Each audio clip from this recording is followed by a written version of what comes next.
Good evening and welcome to the Board of Education regular meeting for Ventura Unified School District on Tuesday, April 12th, 2022. We're going to open this meeting and call it to order with the adoption of the agenda. Do you have any changes to the agenda? Staff would like to recommend, out of respect for some guests that we will have this evening, to make a report that we move item 16B, which is our African American Parent Committee report, to take place right after public comment in between 14 and 15, if that would please the board.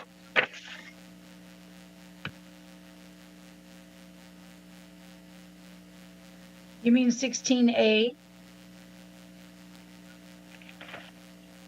Sorry, 16A.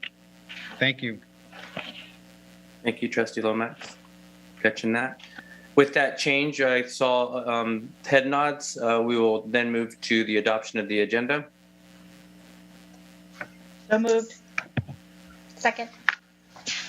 Thank you. Vote as follows. Trustee Lomax? Yes.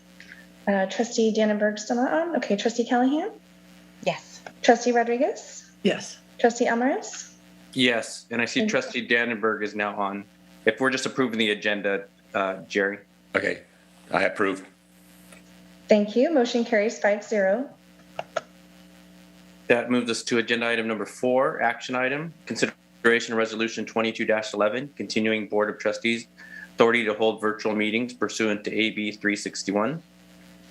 I would just add for the board's consideration that hopefully this would be the last time we would need to do this resolution. My understanding is that the City Council approved our return to City Council chambers pending an agreement on a date, and I'm already in contact with the City Manager to try to make that happen.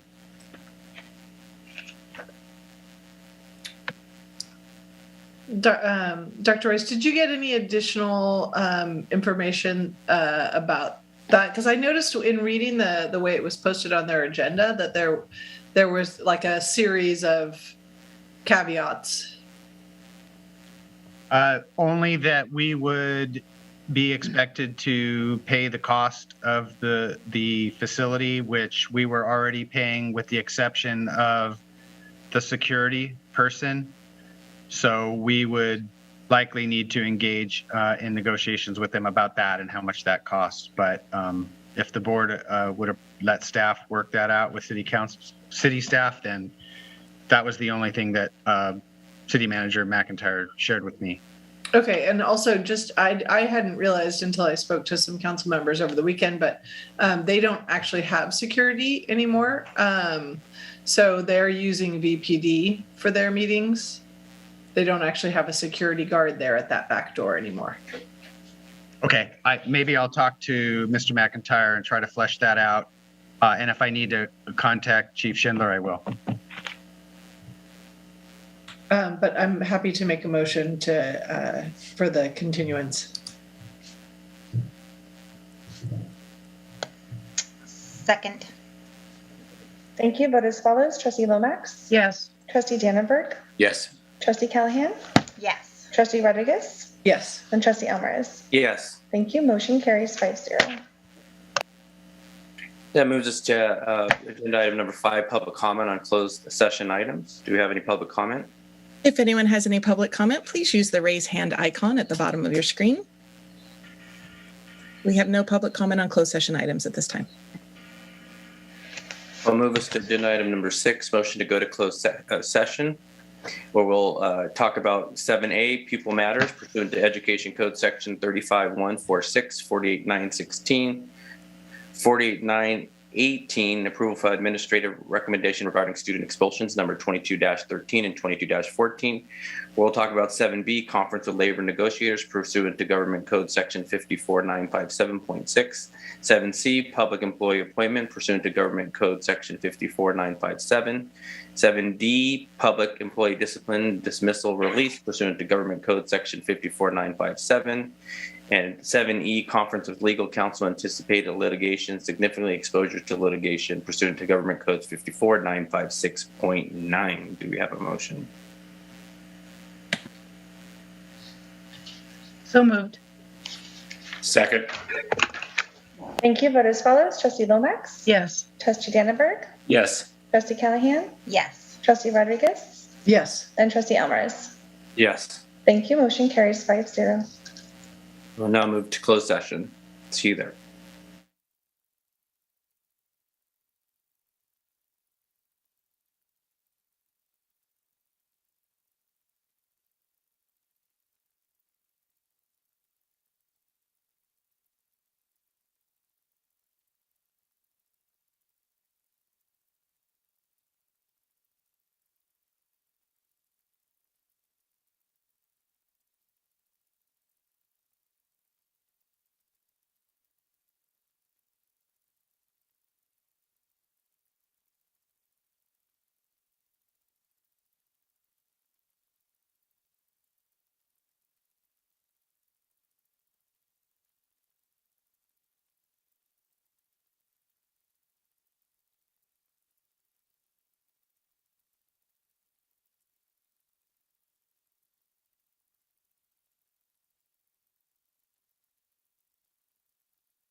Good evening and welcome back to the Board of Education regular meeting for Ventura Unified School District on Tuesday, April 12th, 2022. We will start with the Pledge of Allegiance, please.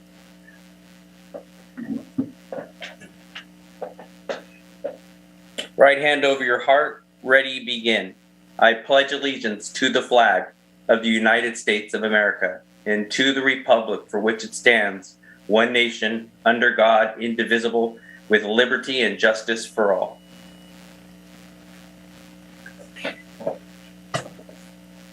Thank you. Roll call, Ms. Dawn. Thank you. President Matt Almaris. Here. Vice President Sabrina Rodriguez. Here. Trustee Miss Amy Callahan. Here. Trustee Dr. Jerry Dannenberg. Here. Trustee Miss Velma Lomax. Here. Superintendent Dr. Roger Rice. Here. Student Board Member Karime Fierros. Here. Student Board Member Sierra Sanchez Rosales. Here. And Student Board Member Sophia Green. Here. Thank you. Thank you, Ms. Dawn. Now we're going to report of action taken in closed session. In closed session, the board took action to approve the employment of Sean Bell as the Assistant Principal of Ventura Adult and Continuing Education, also known as VACE. The roll call vote was as followed. The motion was given by Trustee Lomax and seconded by Trustee Rodriguez, and the board voted 5-0. Also in closed session, the board took action to approve the employment of Dr. Greg Bayless as the Executive Director of Educational Services. The roll call was as followed. Motion made by Trustee Rodriguez and seconded by Trustee Dannenberg, 5-0 vote. Congratulations, and I'm going to read a little bio on Sean Bell. Navigating screens, give me a second. For the past 5 years, Sean Bell has been with Ventura Unified School District's adult education program. Sean started his career in education as an English as a second language, an ESL instructor, and transitioned to become a junior high and high school English teacher in Kyoto, Japan, where he lived for 23 years. While residing in Japan, Sean earned his MBA and became a professor at Bukyo Gakuin University. He earned a second master's degree in teaching English as a second language for K through 12 and adults, which eventually resulted in him obtaining a position as the Director of Education at Trinity Management Group. In 2017, Sean returned to the United States and received his adult education teaching credential. He taught ESL classes at VACE for a year before transitioning into the Council on Occupational Educational Accreditation Coordinator position. 2 years later, he earned his adult education supervision and coordination credential. Sean is currently utilizing his supervisory skills to coordinate VACE's ESL and Todd Road jail programs and VACE's prison to employment and workforce innovation and Opportunity Act grants. Sean has made significant contributions to shaping learning environments that meet the needs of English as a second language, adult basic education, and at-risk students by integrating technology with best practices, assessing students' learning styles, implementing rigorous standards-based curriculum, and promoting a culture of continuous improvement. He earned his BS in Business Administration from the University of Phoenix and recently graduated from California Lutheran University. I'll get through it. Educational Leadership Program, and received the Preliminary Administrative Services Credential. We are very excited to have Sean join us as the Assistant Principal at VACE. Congratulations, Sean. And congratulations, Dr. Bayless.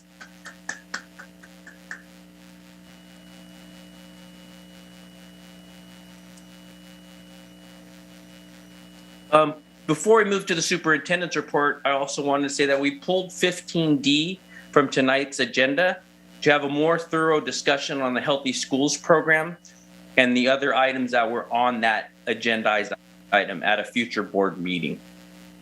Thank you so much. Dr. Rice. Thank you, Board President Almaraz, and welcome, Sean, to your new role as Assistant Principal at VASE. Super excited to add you to the team in your new capacity. And Carolyn, congratulations on that. I know he's been doing a great job for you, and you think very highly of him. We're all really proud of him, and so I wanted to take the minute to congratulate you and also share for the public who may not have been following. The district has been working really hard to keep up with the demands of the ever-changing world of education, including the expanded learning program and all the things that are being thrown at us, but also working to right-size our district in the face of severely declining enrollment. And so the appointment of Dr. Bayless is not a new position. Just want to make clear that that is a result of adding more to his plate by way of consolidating Ms. Wallowitz and Dr. Molinar's positions. So the net there is a -1. And Greg, thank you for being willing to take on some additional assignments for not much extra pay. So we appreciate all you do. And I just want to be very transparent about that. We're not adding new positions tonight. So, but Greg, thank you and congratulations. We look forward to having you lead the effort in a lot of new ways. I do have some exciting things to share with you as a part of our good news. We have a couple of introductions, although these are folks who maybe don't need introduction. I'm going to start with Dr. Molinar. I shared with you just a minute ago that Dr. Molinar is assuming the role of Director of Elementary Education, which was most recently filled by Ms. Wallowitz. And you may not know this, but Dr. Molinar brings with her more than 25 years of educational experience. She spent the early part of her career in LAUSD and the Lenox School District, serving as a teacher and ELD coordinator.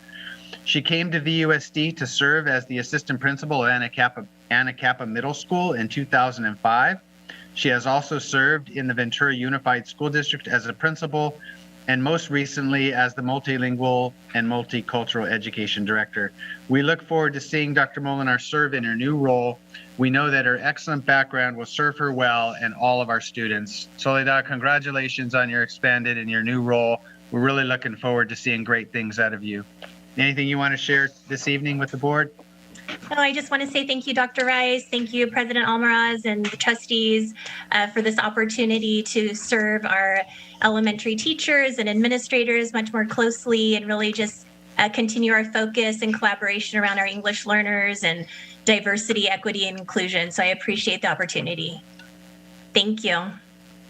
You bet. Board? Comments? Trustee Lomax? Sorry, couldn't unmute. We'll go to Trustee Dannenberg. Yeah, first of all, congratulations, Soledad. It's a pleasure to be able to promote people from within our organization, and particularly people as highly talented as you. And one of the things the board wanted to make sure that everybody understood was that we see this as an elevation of your work with our multilingual families in that, and putting more of a significance on it. So congratulations to a title well-deserved. Thank you. Trustee Lomax, back to you. Sorry, I was listening, but I had to step away from my computer briefly.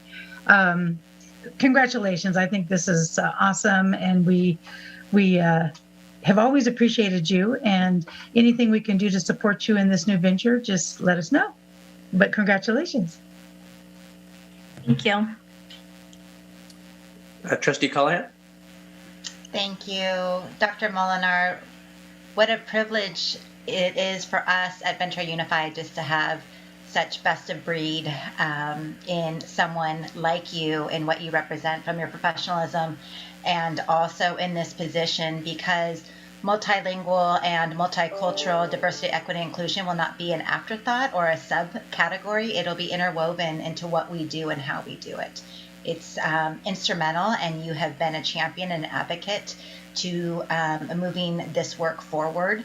And I so appreciate and have so much gratitude that you are with Ventura Unified, and you are going to absolutely be putting us on the map. I have no doubt. Anything we can do to celebrate you, and not to quote our former superintendent's book, but you make me so proud to see a woman that's leading while female. So thank you and congratulations. Thank you. Trustee Rodriguez. As so many have already said, I mean, we are very excited about this transition for you and about elevating the work that you've been doing already for our district to a more central position. But through our work on the Ethnic and Social Justice Studies Committee, I've really been impressed by your ability to shepherd a process without making it about you, right? Like, so your leadership style is so inclusive and so well orchestrated that you can bring a conversation along in a way that feels very natural and really allows people the space to have hard conversations in a way that moves everyone forward. And I really have appreciated that about you, and I look forward to seeing you use your masterful skills in this new role. So congratulations, and we're so grateful to have you doing this work. Thank you. And so that I've seen just firsthand your work, just obviously in the district, but just in the so many committees that you touch inside and outside of the district. I mean, you're just a great resource to so many districts in not only our community, but outside our community. And so the accolades are always so great when they're finally given to the people that deserve it the most. Now, congratulations. You got a lot of work in front of you, but I see there's a fantastic fan club behind you. So can we get some introductions from your fan club? Of course. My partner Javier is here, his daughter Lucy, and today's her birthday, and my daughter right here, Valentina. Happy birthday. Happy birthday. I don't know if you can see that. Yeah, there's the shadow. Thank you so much, Dr. Rice. Congratulations, Sol, and thanks for having your family with us. It makes it such a rich experience when we're able to see who our folks are allied with. So thank you so much for having them here. It was great. Moving on, we also had to delay the introduction of our new Deputy Director of Special Education last time. I will let Dr. Vega Manriquez tell you why we had to delay that in just a second, because there's a very important reason why it was delayed. But before we do that, let me read something to you. Dr. Mayra Vega Manriquez has been a valued Ventura Unified School District employee for 14 years. Her strengths lie in her leadership, administrative, and cultural competence. In addition, Dr. Vega Manriquez's background working with special education students makes her the ideal candidate and the new Deputy Director of Special Education.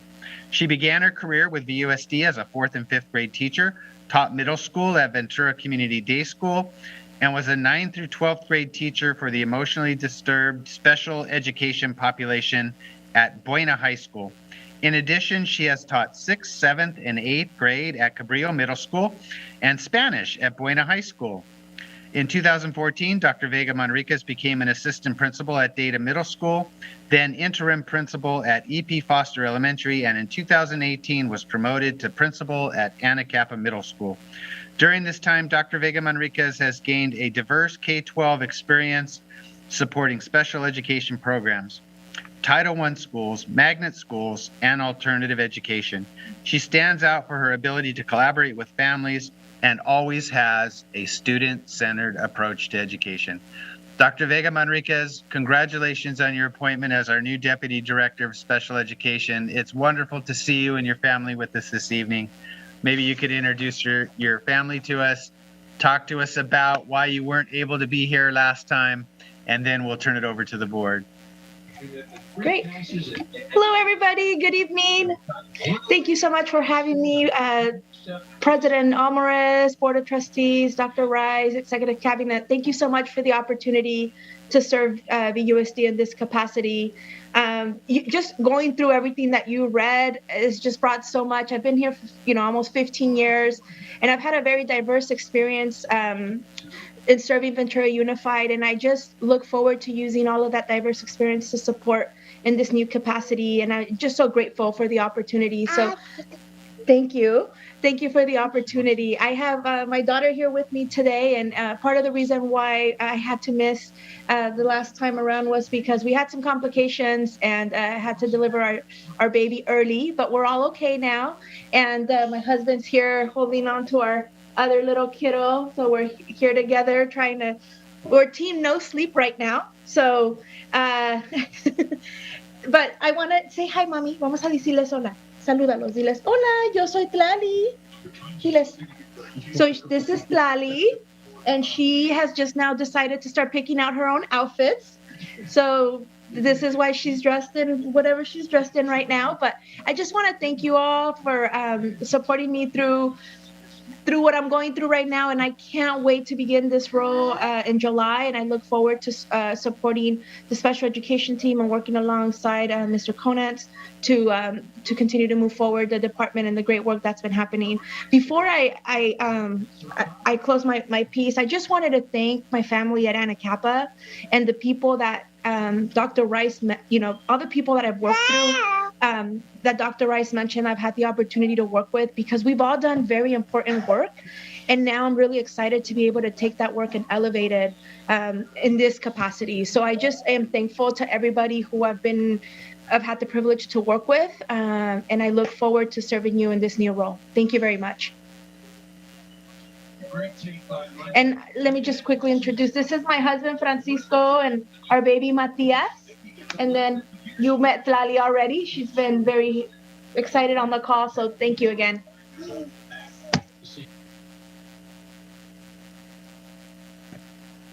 Trustee Lomax. Congratulations. We're looking forward to this new endeavor for you, and what a beautiful family. Thank you for sharing. Trustee Dannenberg. Yeah, I too would like to thank you for sharing your family, and really looking forward to your work in this new role. I know firsthand, having my grandchildren having gone through Aapc while you were principal, that you're an excellent leader and have a hard work ethic, and so we really appreciate all you do for the district and congratulate you on a promotion well deserved. Trustee Callahan. Congratulations. What an exciting time you have. Please, though, take your time with your family and give yourself some grace as the work will be here, and we look forward to your leadership and what you're going to be contributing. We, like Dr. Molinar, we are so fortunate to have you with us and to see you in this new position coming. I remember when I first moved back from Hawaii, you had the dual language program out of Aapc as a distinguished school. I'm probably getting the title confused, but all of that work and your leadership, it's so exciting to see, and that I definitely know that you are going to be doing some really wonderful things with our department and continuing that work. So thank you so much.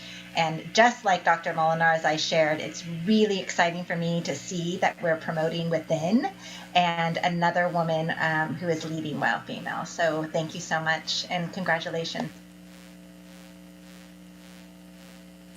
Trustee Rodriguez. So first, I will confess that I did not hear anything that Roger was saying because we were all busy waving at your daughter. You could see a whole screen full of people waving and trying to get her attention. So I'll go back and read your bio later.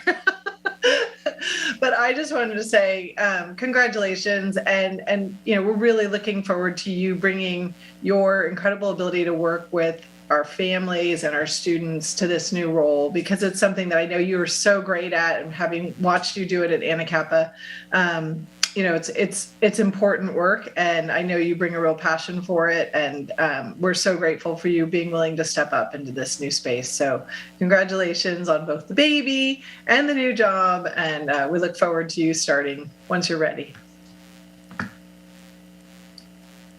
Yes, and another shining star I've watched since my days of just being a parent. Also seeing the amazing work you've done at the school sites. Congratulations. We're very excited for this new role. And I think back to when my son got the Dear John letter from Data that he wasn't going there. And I hope Hector's not on this call. He's going to send me an email. But, he ended up going to Cabrillo, and which is a wonderful school.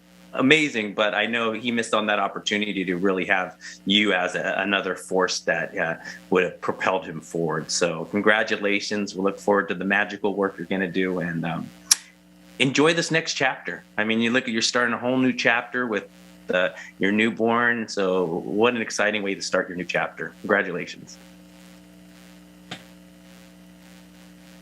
Dr. Rice. Yeah, moving on with the superintendent's reporting good news, I wanted to give a big shout out to the entire science team at Ventura High School who worked so hard with their large group of students who just kicked a little bit of rear end at the science fair, if I'm honest. And there is a list of 12 winners, and I'm going to read their names. I won't read the titles of their projects because some of them are really long, but I really want to honor our students and our teachers for the great work they did at the science fair, including Ellie Anestos, Chloe Biondo, and Brooklyn Cleansing, Julia Bojanowski, April Boland, Nicola Hammond, Maja DeBoer, Rebecca Foster, Mia Kish, Valerie Laurie, Parker Powers, Caitlin Seymour, Daniel Smiley, and Saya Sterling.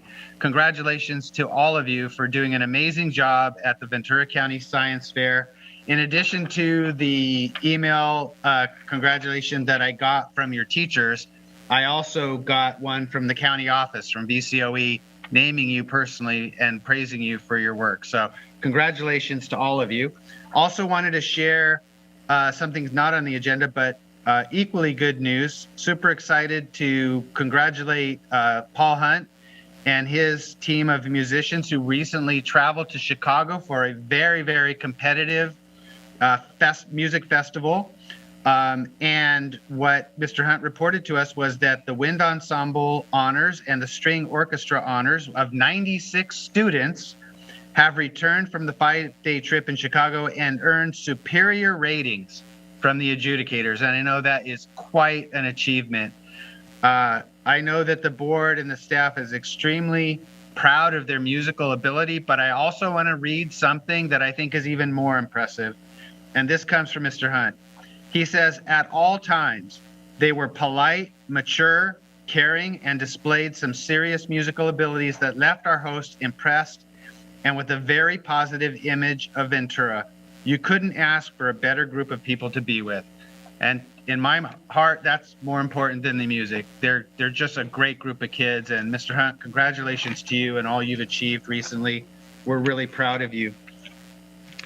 And then also, just a quick shout out. Hang on just a second. I wanted to congratulate Dr. Clara Guerrero, who's our new principal at Sheridan Way, who hosted professional author Rene Colato Yainez, who was there yesterday, holding the kids. I don't know if you can see this, but we'll put it up here. Holding the kids' attention. He's up on the stage. I just got this today, so forgive the amateur presentation, but Clara, we love the work that you're doing out at Sheridan Way. We appreciate you bringing the diverse books and cultural proficiency to your job, and keep it up. We really appreciate that. And then finally, I wanted to share with you that we continue with our gratitude awards, and the gratitude awards for March have gone very well. The team and I have been out to many of the sites giving certificates and cards to this month's recipients. And I'm going to read just 4 examples of the types of individuals, while all of the winners will be displayed on the screen. And know that 52 is the lowest month that we've had so far. So that's pretty darn good when your lowest number of nominations is 52, because that's almost 2 a day that are getting nominated. So there's very strong support for the program. and lots of honoring of peers, students, parents, volunteers. And the first example of a recipient I want to read is for Claire Dugan from Foothill High School. The nominator wrote about Claire that she is very kind and always has a positive attitude. She never fails to put a smile on everyone around her, and she works really hard. She always helps out with whatever other people need help with. Second example is Kathy Burke, Child Nutrition Manager at Pierpont Elementary.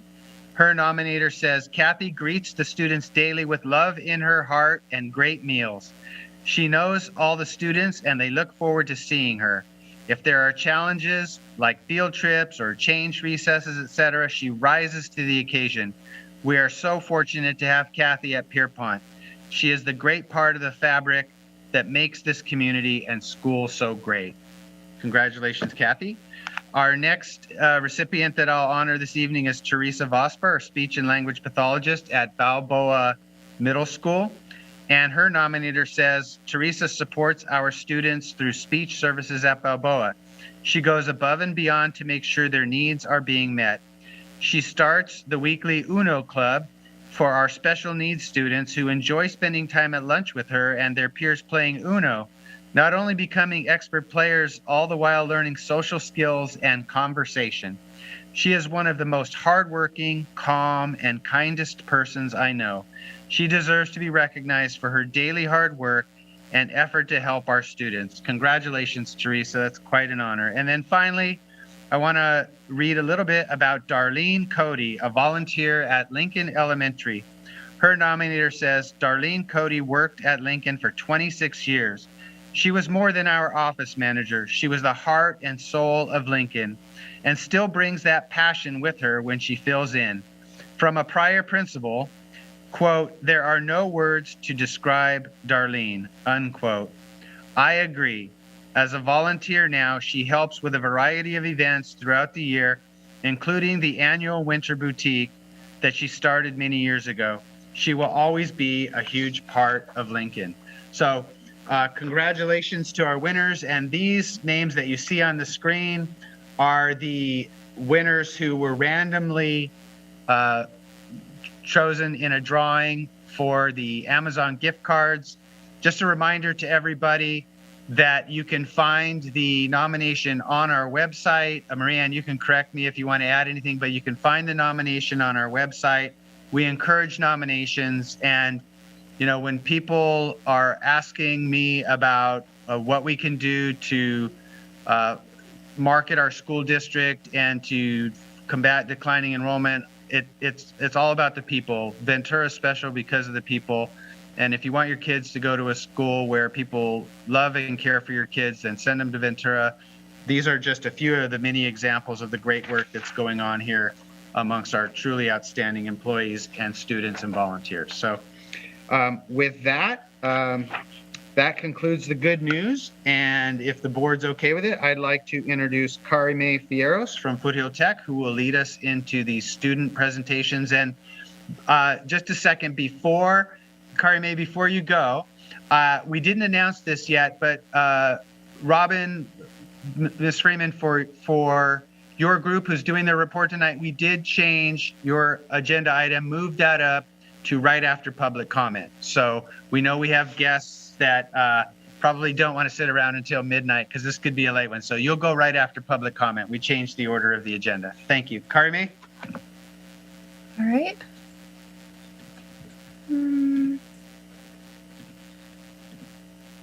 Okay. So we started off with our Renaissance Rally Spirit Week. And so on Monday, we'd had Pajama Day. Tuesday was Mad Hatter Day. Wednesday was Crazy Sock Day. And then Thursday was St. Patrick's Day. So we just dressed in green. And then Friday, we wore our Renaissance shirts. And that Friday was also our Renaissance Rally. And these pictures, the one below is of one of our teachers, Mr. Fitz, wearing a crazy hat, a little cheetah one. And then the one above is some crazy socks. And then here was our Renaissance Rally. It was Alice in Wonderland themed. We had a dunk tank, Jolly Jumps, croquet, and then we also served Jamba Juice and Chick-fil-A. And then we also had a raffle where we raffled off, I believe, 25 hydro flasks. And so to the right here, you can see Mr. Davis and Mr. Gibbs dressed up as Tweedledee and Tweedledum, which I thought was hilarious.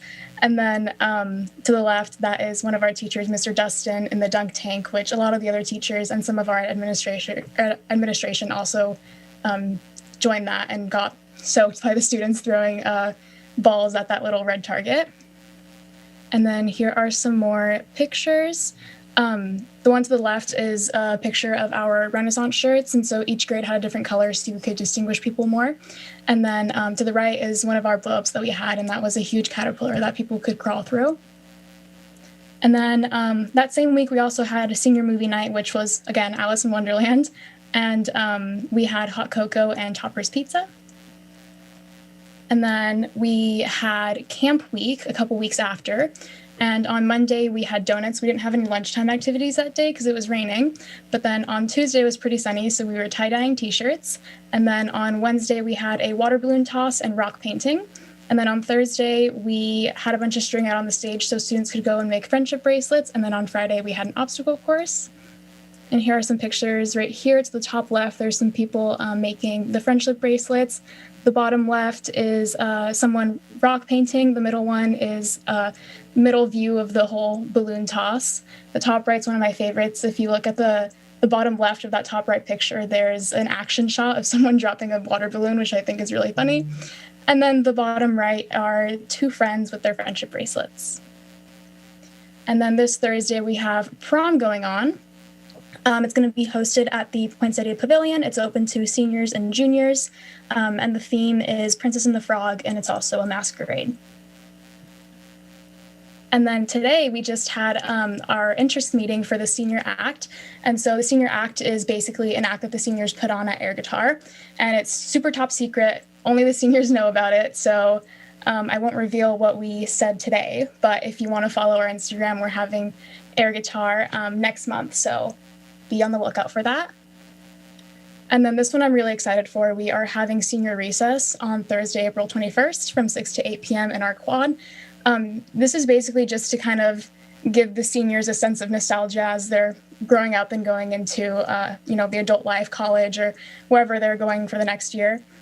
So we're going to have games that we had in our elementary school times and just Uncrustables or like Scooby snacks, like all those different things that we just grew up with and loved and care about, to kind of remember that even as we're growing up, we're still just kids at heart that are trying to have fun. And that's it.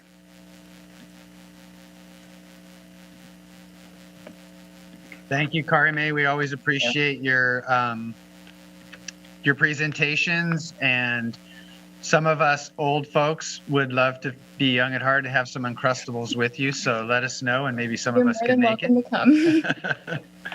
Thank you. At this time, I would like to introduce Sierra Sanchez Rosales from Pacific.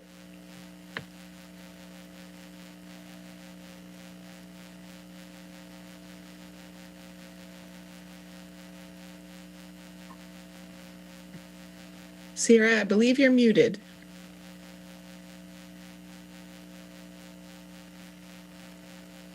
Should be working now. Now we can hear you. Good evening. Today I'd like to go over Pacific's Q3 highlights for this year.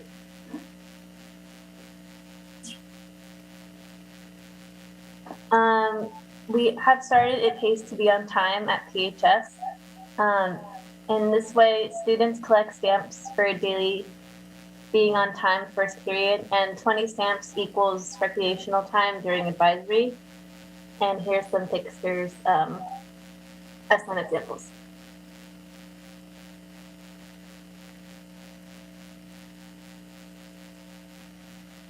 Next, a big congratulations to our PHS Ventura Police Department Explorers, Miguel Baez and Avian Estrada.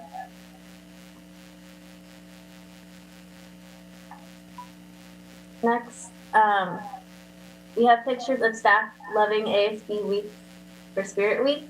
ASB also sponsored 2 Spirit Weeks in Q3, and 10 students were able to win Kindness Week prizes right before spring break. And in the first picture, there's a few staff members for Throwback Thursday, and they dressed up as different eras. And in the middle picture is Twin Tuesday, which was another group of staff, and another day was Pajama Day, and there's two teachers in their PJs.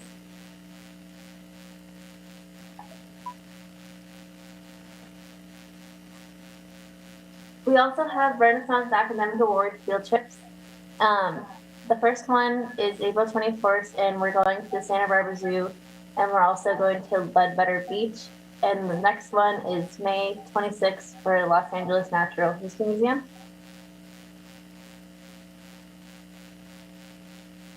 PHS is also having prom. This year, our prom is at the City Pavilion, Friday, May 20th, for all grades. We don't have a theme set yet exactly, but it's dress up or dress down, and dinner will be provided. We also had quarter three shark grads. The three that we had were Rosemary Tejada, Esmeralda Alvarez, and Giselle Mandujano.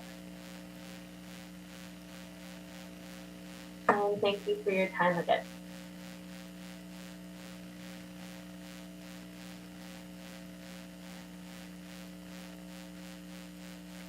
Thank you, Sierra. Appreciate your presentation as always.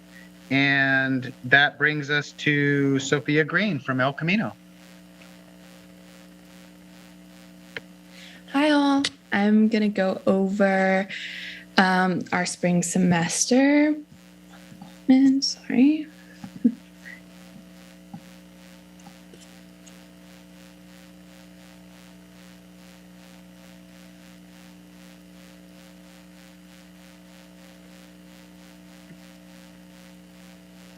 Sophia, you're muted. Sorry. For some reason, the presentation is not. Let me share it again. Sorry. There we go. Oh.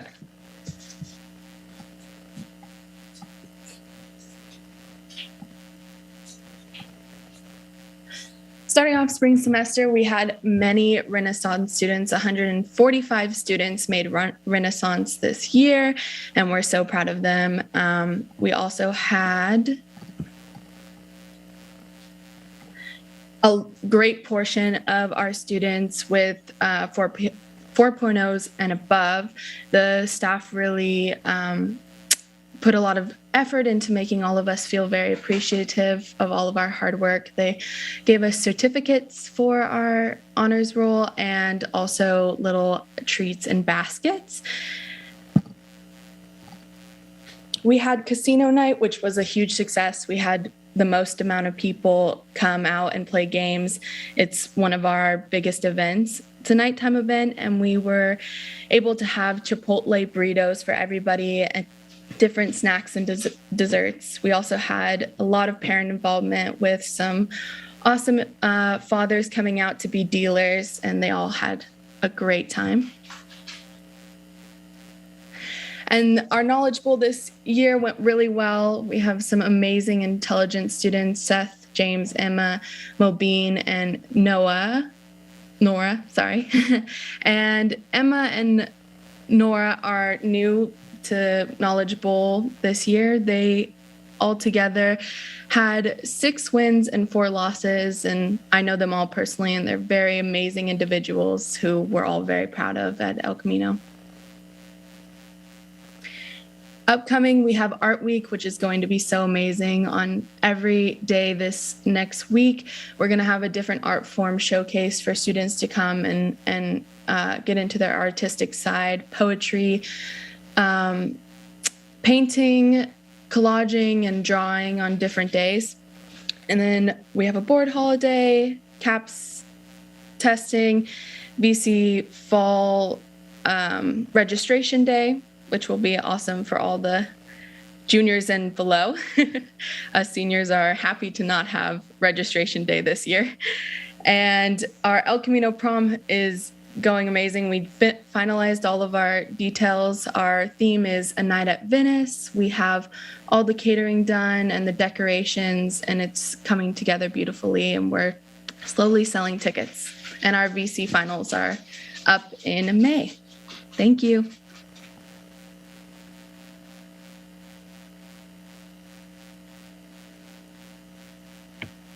Thank you very much, Sophia. Appreciate your presentation.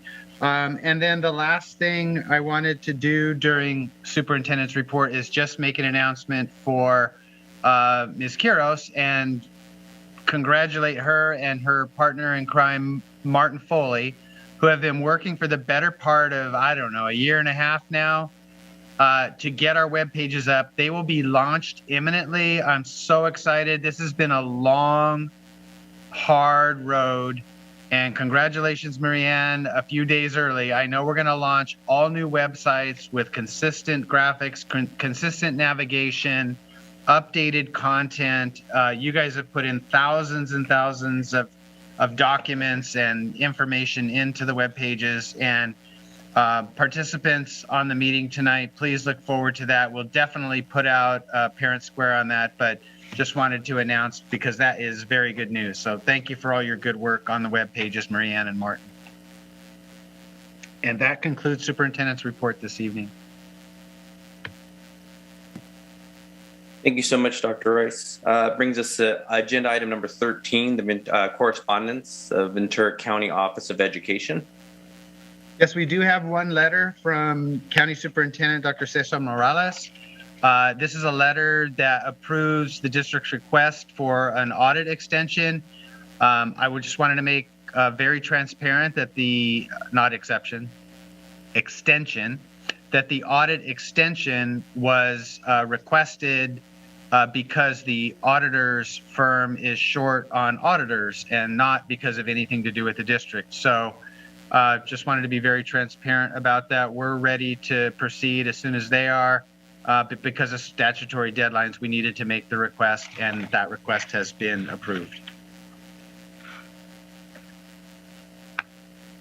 Great, thank you so much. And student board members, if you see the time fit that you need to get back to your studies, we appreciate your reports like always, and have a great rest of the night if you decide to leave from the rest of the meeting. Thank you so much. And then that moves us to agenda item 14, public comment. Thank you, President Alvarez. Yes, we have public comment this evening. We'd like to thank everyone who is providing public comment for your time.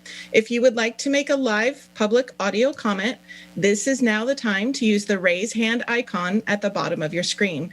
If you are calling in, which actually we have none right now, so I'll skip that part. Please know that I will ask you to unmute when the time comes. You will have 3 minutes, and I'll give you a 30-second warning. As always, the board will need to refrain from discussing your comments as you make them due to requirements of the Brown Act, but they are paying attention, they are listening, and they do value your input. Our first, and also a reminder that our meeting is streaming live, and we do have students that attend and watch our meetings, so please keep language as respectful as possible. Our first speaker this evening, and Mr. Nelson, if you could please turn off your video. I'll be calling on you next. Miss Rose Wagner, I'm going to go ahead and unmute you. Are you there? I am here. Can you hear me? I can. You've got 3 minutes. Go ahead. All right, perfect. Thank you. Greetings, VUSD community and board members. The particular item that I was going to comment on was pulled from the meeting tonight, but I'm still going to save my piece. I just had to change it up a little bit. So my name is Rose Wagner. I'm a parent, a VUSD parent, and a nutrition specialist with the Healthy Schools Project. This team leads nutrition-based garden and cooking lessons at 14 Title I schools in the district. This program aims to support children in cultivating positive hands-on experiences so that they can have a healthy relationship with food, and we connect them with locally grown fruits and vegetables from our local farmers. And tonight, the board was being asked to reduce these 3 nutrition specialist positions, which would bring an end to the Healthy Schools Project. A program that's been supporting these students and teachers for over 20 years. It seems there's going to be a bit more discussion on the decision, but I also wanted to share with the community the impact that our program has had on students. So during the 2020-2021 school year, 5,000 students across the 14 Title I schools participated in regular school garden, nutrition, and whole food cooking lessons. Students planted, tended, and harvested vegetables and fruits from their school gardens that were then delivered to the school cafeterias to be served or taken home by students. They tended compost and worm bins, harvested orchards, participated in local fruit and vegetable tastings, and honed their food preparation skills. In a perfect world, the district could fund this program at every VUSD school, but funds are tight, as they always are. And the program has received VUSD LCAP funding to supplement grant dollars in the past, and it was really, really wonderful to have that. But we've always been more than willing to raise funds via grants to cover salaries, benefits, and materials. It's been done for years, and we're super up for it. By eliminating these positions, and in turn the entire program, we would be doing nothing but a disservice to all the students at these 14 Title I schools. If the program could be funded externally, then why would we cut it? And what can we do to ensure that it continues on these campuses? The program has the support of the teachers, the staff members, principals, parents, and students at these schools. But unless we have support from district leadership and the board, we don't have a program. And we as a district should be investing in the health and wellness of our students. Everything we do is for them. We want the best for them educationally, emotionally, and personally. Good health and healthy habits are such big pieces of that, and we can't ignore them. So please, let's not take that away. 30 Thank seconds. you. Thank you. Sorry. Okay, next we are going to move over to, give me 1 second here, over to Mr. Nelson. Mr. Nelson, you have 3 minutes. Great, thank you. I can take less than that because I know it's going to be a late night. First and foremost, with our friend Carol Peak away at training, it is my legal obligation to say thank you, VESPA, for all that you do and all that you have done and all that you're going to do to get us through the rest of the year. There is no party like a VESPA party because the VESPA party don't stop. And every day, every hour, they are getting everything done, making sure that everything works, everything is available to us, and everything we need to do the best for our students. So thank you, VESPA, from the bottom of my heart and from about 800 VUEA members. We appreciate you, and we know that we couldn't do what we do without you. So thank you very much. Next, I want to quick shout out to teacher librarians. I know that here in the fourth quarter, you are getting ready to receive a whole bunch of Chromebooks. You are getting ready to receive a whole bunch of textbooks. You're going to continue to do your job and do it really, really well. I know that over the years, things have gotten tighter with less support for you. And so thank you. And we are working to make sure that we can get you all the support that you so richly deserve so that you can keep providing for the students because, again, your party doesn't stop either, and you're doing everything you can for them, those students and those families, and I appreciate it, and we're doing everything we can.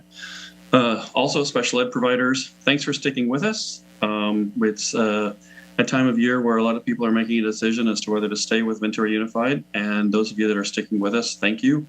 Your students appreciate it, so do I. We want to give our very best to our special ed families and students, and because of you, we can. So thank you for all the hard work that you're doing. And again, we are doing our best to make sure that you can do the very best job for them. And finally, just thanks to everyone else. Hey, we just got off spring break, which was awesome, wonderful, relaxing, and it meant everything. And some of us are deep into our third trimester. Some of us are just starting our fourth quarter. These are the best days. These are the days where everything you've done starts to bloom. We planted the seeds, and now we get to reap the benefits. So thanks, everyone. It's a beautiful time to be a teacher and an educator, and I appreciate you. Please keep getting all the sleep you can, take the weekends where you can, do everything you can to be as strong and as brave as you need to be for the days coming ahead. So also, hey, thanks to the board. I appreciate all your work. So thanks very much, everyone. Thank you, Mr. Nelson. Next up is Johnny Hernandez. Johnny, are you there? I sure am. Okay, you've got 3 minutes. Go ahead. Good evening. My name is Johnny Hernandez, and I'm the head of retail and strategic growth and expansion for Haven, one of Southern California's most respected cannabis companies. As you know, the city of Ventura is currently engaged in the process of selecting cannabis retail businesses to operate within the city. My company, Haven, is one of the top 5 applicants and has since moved into phase 3 of the process. Our proposed business location is at 1981 South Victoria Avenue. Haven's ownership submitted a letter on April 8 to the members of the board expressing a concern that our location was identified as problematic in a letter to the city manager's office. Our understanding from reviewing this letter was that the board had hoped the city would place a 1,000-foot buffer between cannabis retail businesses and sensitive uses, and instead the city implemented a 600-foot buffer. Our location, just to clarify, is far closer to the 1,000-foot buffer that the board originally had hoped for. Using our front door to the property line, our location is approximately 900 feet from the nearest sensitive use, which is Montalvo Elementary School. Our location, to be clear, is discrete, as the tenant closest to the corner will be the Ventura County Arts Council, whose rent, by the way, as a partner to Haven, will be funded by Haven. Our signage, like our retail stores, are very professional, adult-like, and classy. It's unattractive to children and in no way implies that there's a dispensary in the building. Haven's ownership spent several occasions observing the auto and foot traffic at various times of the day at that location, before and after school, and prior to making any agreement on the Victoria property. Haven's very proud to say that the individuals in this organization that make these type of strategic decisions, such as our future store locations, are, like yourselves, all very loving and responsible parents.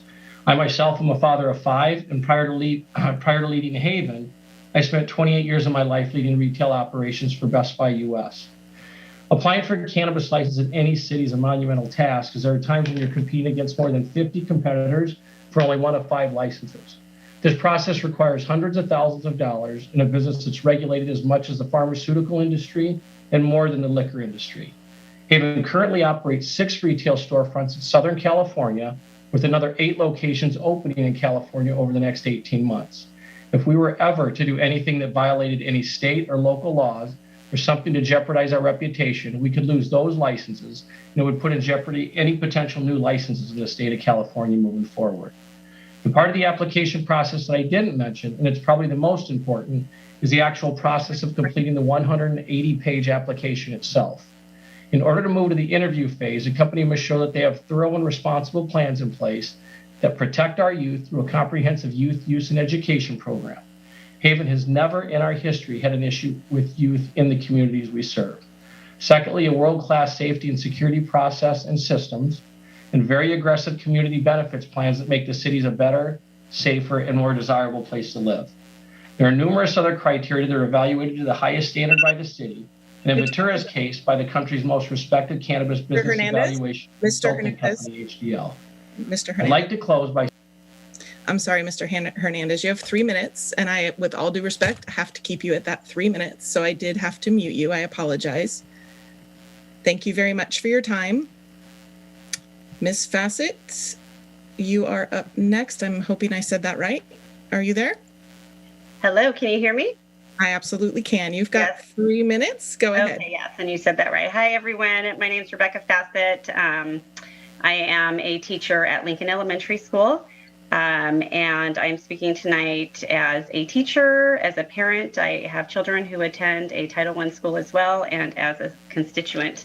And I had a whole list of words ready to state, but given the nature of the agenda item, I will shorten it a bit. I want to first off thank you guys for delaying this agenda item. As a teacher, like I said, and parent and constituent, I'm glad to see that this important agenda item is being given more time so that all involved parties can get all of the information they need to make an informed decision that is in the best interest of Ventura Unified students. I would like to encourage you guys to consider the possibility of having both the ranch. I know that the ranch has been discussed a lot. It was discussed today in the PAC meeting with parents about moving some of this farming education to that focus. But I would like to encourage the board to really consider the possibility of having both the ranch and all of the greatness that that's going to be, and continuing with the Healthy Schools Project at the same time, so that we can give our students as many educational opportunities like this as possible. If there's ever a good time to teach our students to be stewards of the earth, now is really that time. And as it was mentioned before, the Healthy Schools Project is run on grants, as evidenced in the attachment in the board agenda describing the 2 positions that are up for elimination. It does mention in that attachment that the grant has been renewed, that has expired, or is going to expire at the end of June. So given that this program has been implemented in our district for 21 years, it seems to me like the possibility of it being renewed should be explored, and maybe wondering why that isn't possible to renew the grants that run this program. And also, I'd like the board to consider the impact of shuttling students to the ranch if that was our only option in giving them this very, very beneficial educational experiences of farm-based education, and how, the impact of that on transportation, busing costs, environmental impacts, time spent in the classroom, etc. 30-second warning. Thank you so much for giving me this opportunity to advocate for my students. Thank you. Thank you very much. Next up, we have, sorry, give me 1 second here. We have Heather Lacayo. Oops. Heather, are you there? Yes. Perfect. Okay, you've got 3 minutes. Go ahead. I'm here for the exact same reason that Ms. Bassett was, and that was an agenda item that was removed. And I just want to add to what she said as a parent of a child who attends a Title I school. And I know that, again, this is not something that is being considered today as it was pulled, but I'm really grateful that there's going to be more discussion around this subject and a closer look at all parties involved and how it all works out. But I feel passionately that in addition to having the ranch where we have these great things that we can do with kids and take them there and immerse them, that for Title I schools in particular, access to nutrition education at the earliest age is so important, and to have hands-on and someone that can talk to the kids about what's going on. And I'm going to reference Rose in particular, who was one of the first speakers who attended our annual carnival this year. And I believe she even volunteered and put some extra time in and brought a bicycle, and the kids were riding the bicycle, making smoothies. And there's just this whole immersive thing that's happening on campus where we have a lot of families that are really close to campus and can get there. And so anyway, I just wanted to put my 2 cents in on this. I feel it's very important as well to have a ranch and a place where we can go and learn more, but also to have as many opportunities as possible for kids. Nutrition is so important, and having them be able to understand that they can grow these things and that they can get hands-on and taste different foods, and exposing them to things other than a dollar burger at McDonald's is just so important. So thank you for your time. I don't need my whole 3 minutes. Thank you very much. And our last, oops, 1 second here. Our last public speaker for the evening is Stephanie Wee. I'm hoping I'm saying that right. Stephanie, are you there? Hi there, can you hear me? I sure can. Perfect, awesome. 3 minutes, go ahead. Good evening, distinguished school board members and Superintendent Dr. Rice. Thank you for the opportunity to address your board tonight. My name is Stephanie Uwe, and I serve as the Vice President of Government Affairs for Shrine Group. Shrine Group is the leading cannabis company in California. We have 20 operational retail stores throughout the state. We are also proudly unionized with the UFCW to ensure a safe working environment and living wages for all our retail employees. We understand that your board has raised concerns regarding our proposed retail location located at 1860 South Victoria Avenue. The president of our company and I had a productive meeting with Superintendent Dr. Rice and voiced to him our commitment to ensure that we are being mindful and respectful to Montalvo Elementary School. If Shrine Group has the honor to open a store here in Ventura, we will take the following steps. First, we will adjust our hours of operations to begin after students are in school so that the retail store will not be a distraction as students are commuting to school. Second, we will have extra security guards on our premises during school hours to ensure no minors approach or enter our store. We have standard operating practices that our security guards abide by, and they include preventing any loitering or consumption of cannabis on our property. If a person looks underage, our security guards are trained to ask for ID and will kindly escort them from the premises if they are indeed underage. Next, I'd like to highlight that from the exterior of our retail store, it looks no different from any other high-end retail store. Our signage does not depict any cannabis leaves, green crosses, or anything suggesting or associated with cannabis. Our store exteriors are sleek, modern, and fit the character of the surrounding community. Moreover, I'd like to highlight that at all 20 retail locations, there have been no instances of a minor purchasing cannabis products. This is due to our dual age verification process. Customers must provide a valid ID when they check into our lobby and again prior to actually purchasing products at the register. Lastly, I want to highlight our community outreach and partnerships we have formed here in Ventura. We have partnerships with and currently support the following nonprofit and community organizations, including the United Way of Ventura County, Turning Point, and Food Share. Moreover, we have supported the Ventura South Rotary and have been members of the Ventura Chamber of Commerce since January 2021. In closing, I would like to make myself and my president available to your board to further discuss your concerns. We appreciate your care and concern that you have for your students. I look forward to speaking with you, and you can reach me at community@shrinegroup.com. Thank you for your service. Good night. Thank you very much. And that is all we have for this evening. Back to you, President Almaraz. Thank you so much, Ms. Quiroz. Earlier in the meeting, before we went to closed session, Dr. Rice preluded to it already, but we moved 16B up. So currently that will be the next agenda item that we will move to talk about. Thank you so much.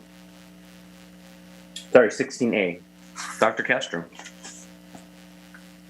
Thank you, President Almaraz, trustees. I have the distinction of, again, recognizing Dr. Molinar for her work with our Aapc meeting. And I would like to, before handing it over to Dr. Molinar for the presentation, thank all of those who are here to support the work and the presentation, not just for your presence today, but for the ongoing investment and dialogue that you've been helping us engage with in our communities very, very broadly. We continue to learn alongside of you and look forward to your presentation today. Thank you. Dr. Molinar, please take it from here. Thank you very much, Dr. Castro.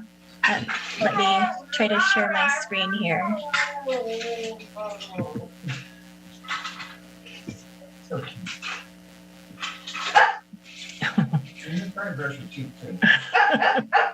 Are you able to see that as a slideshow? There we go. And do you hear my daughter? All right. Sounds like a birthday party going on. I'm not sure what's going on here, but thank you very much. It is an honor to be able to come here with members from our African American Parent Council. We have been meeting monthly over the last year and wanted to take this opportunity to share some highlights, some recommendations to the board, and share some thoughts regarding the group's work for the upcoming year. I would like to introduce Bobby Powers, one of our members of the African American Parent Council. Which quite often is a mistake. I am Bobby Richards. It's Thank okay. you, It happens all the time. I don't know why. But Thank you. The African American Parent Council, the AAPC, is a group of parents committed to holding VUSD accountable for nurturing students for academic success, promoting positive educational and social experiences for our children, building relations within the community to support our children, celebrating the strengths and unique experiences of Black students in Ventura Unified School District.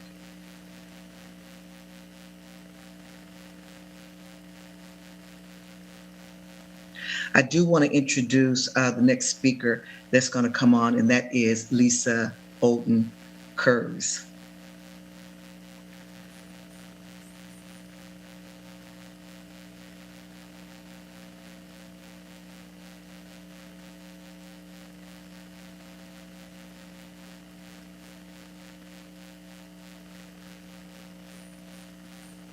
Lisa, are you muted?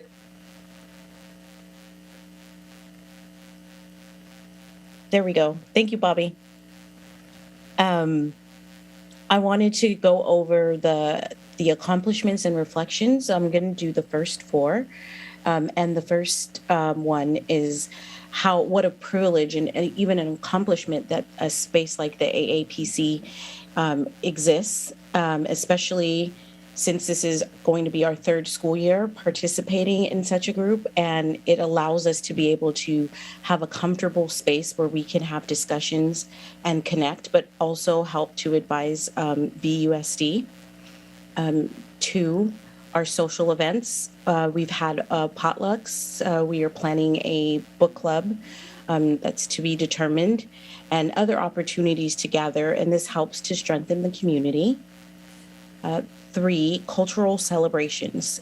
We've had Black History Paint Night, Black History Month, ASB activities at the high schools, and 3 out of the 4 middle schools this year have participated in those events. And hopefully we can extend that to the elementary schools and get every school in VUSD to participate in some Black History Month activities. And then finally, is the district committee AAPC representation, where we've made an intentional effort of the inclusion of AAPC members to participate on district committees like PAC and to be more involved at their school sites. And I will hand it over to Dr. Robin Freeman, who will finish up this slide. Thank you, Lisa. And it's Miss Freeman, although Dr. Freeman sounds really good. This year, I've been working in a role as academic coordinator for our students in Ventura Unified School District, and my goal was to monitor the academic progress of African American students throughout the district.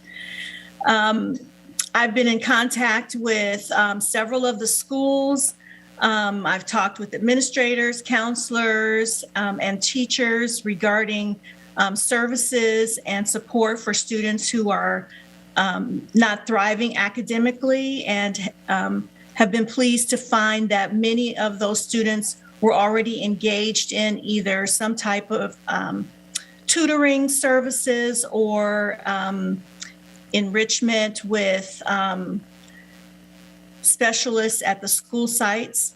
Students were already on the radar of appropriate staff at each one of the schools.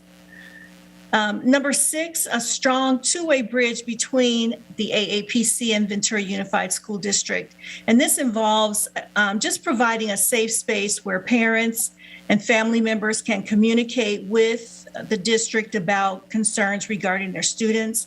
And it also gives an opportunity to inform families about supports and academic pedagogy that's available, that's culturally specific in the district.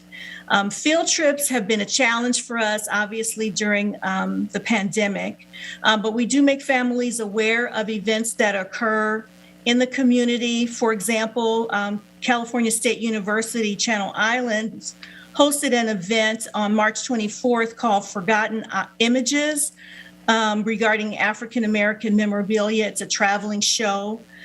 We talked about the Kinsey Art Collection at SoFi Stadium, which is currently on display through April 30th, which is an outstanding collection. And then also informing families about the Ventura County Juneteenth celebration, which will be June 18th in the city of Oxnard.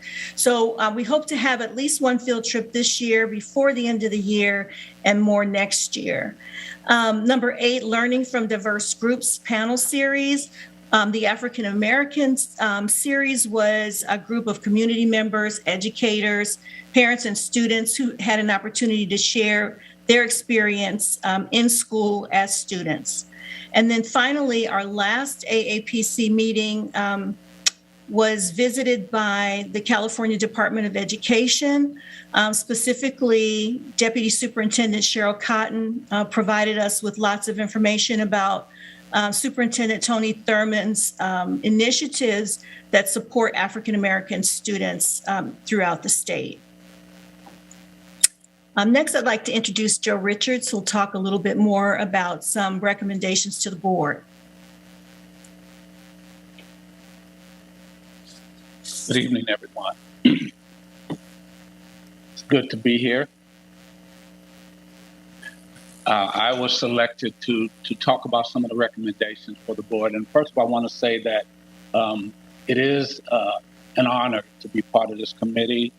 The work that the school district administration has done to help support this group, getting off the ground, feeling relevant, and feeling heard is really important to our community. So we really appreciate that. One of the recommendations, culturally sustaining practices that honor our students' identities and experiences. We want the board to continue to expand and promote the cultural proficiency training, as well as other opportunities for people to extend their knowledge, so that assisting students to connect socially and to help students that are struggling to connect with teachers and other students. We want that effort to be intentional. Number two, greater representation in teachers, administrators, and paraeducators, as well as counselors. We recognize the difficulty in recruiting young people to this community. We recognize the issue of housing and other things that hinder our ability to attract people of color to this community. But we want to make sure that the district makes an intentional effort in trying to recruit these people. We're certainly willing to sit down with the district and brainstorm on some ideas. We had some discussion in our meeting about some possibilities of making things more accessible for people who want to move here. And so we'd love to sit down with the school district administration and resources to talk about some of these ideas. Number three is an age-old issue that has gone on in the district and in various communities for many, many years. We're talking about a specific protocol for dealing with derogatory language and derogatory acts. And we tend to focus a lot on the N-word and the impact of that word, struggles of that word. We understand that it's a complicated issue. There are many sides to it, but we strongly believe, or I strongly believe, that there's no place for that word in the school system. We're not promoting that we get rid of books, and we're not asking that, we not teach information that has this language in it. We're just asking that the district have a specific strategy for teachers so that they know how to prepare for and address this as it comes up in the classroom, as well as it comes up during student interactions. And so we would like for the district to come up with some protocols and some policies that assist staff in addressing the issues and the complications that go along with that word, as well as any other derogatory language. Are you able to hear me?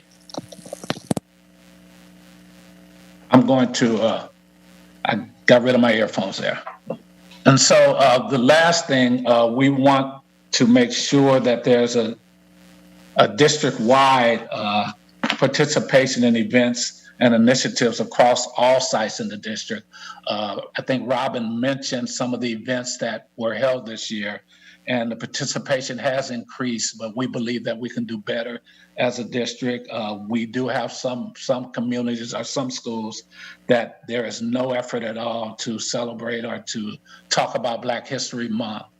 And so we want to make sure that those initiatives are expanded and promoted throughout the district. And again, we are willing to assist the district in moving forward on all of these issues.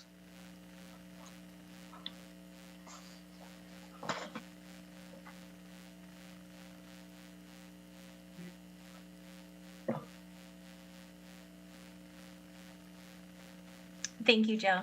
And finally, our last slide is a look at some measurable outcomes for our upcoming year for 22-23, a focus on academic achievement. So continuing to provide progress monitoring for our students and analyze data that is gathered. This is our first year with the progress monitoring of our Black African American students. So being able to take that data to inform our actions for the upcoming year and changes and recognize the measurement of progress, and specifically around the area of our Black students who are college and career ready.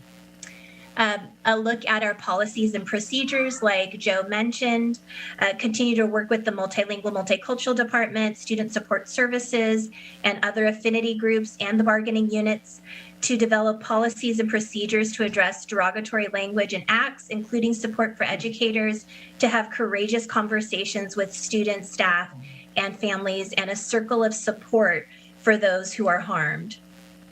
Number 3, literacy, intentional and strategic purchase and distribution of diverse literature for all school sites.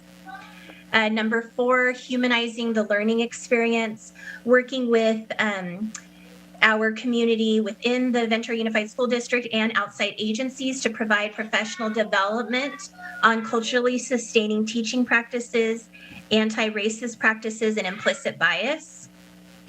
Number 5, opportunities to connect in our district and across our county with potlucks, field trips, social events. So looking to increase those and the frequency of when they happen. And then finally, expanding our outreach and efforts to include families yet to be engaged and increasing site-based affinity spaces. And then finally, we had a small video here from Mrs. Bobby Richards, who wanted to share a little bit about the importance of the African American Parent Council. I need to stop share for a second because I don't think I shared with sound.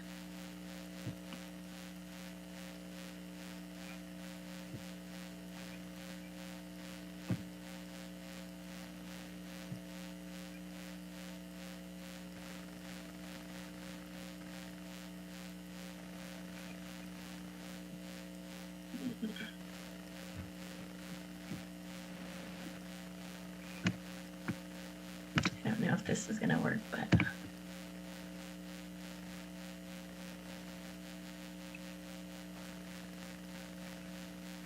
Hi, my name is Bobby Richards. I am the Student Assistance Program Counselor at Ventura High School. I am also the advisor of the Black Student Union at Ventura High School. Parent involvement is frequently identified as an important variable in the success of a student. Communication and collaboration between parents and the school system is important when it comes to identifying and responding to the needs of students. The Ventura Unified School District African American Parent Council is a two-way bridge built by parents and the district to cultivate and exchange information and ideas. It opens communication, collaboration, cultural conversations, interventions, and fellowship. As a parent of a 5th grader at Portola Elementary School, it's imperative that her well-being, her growth, and her self-worth is considered and cared for while she's in school. It's important for the school district and the Aapc to continue working together for the benefit of our children and the community. Thank you very much.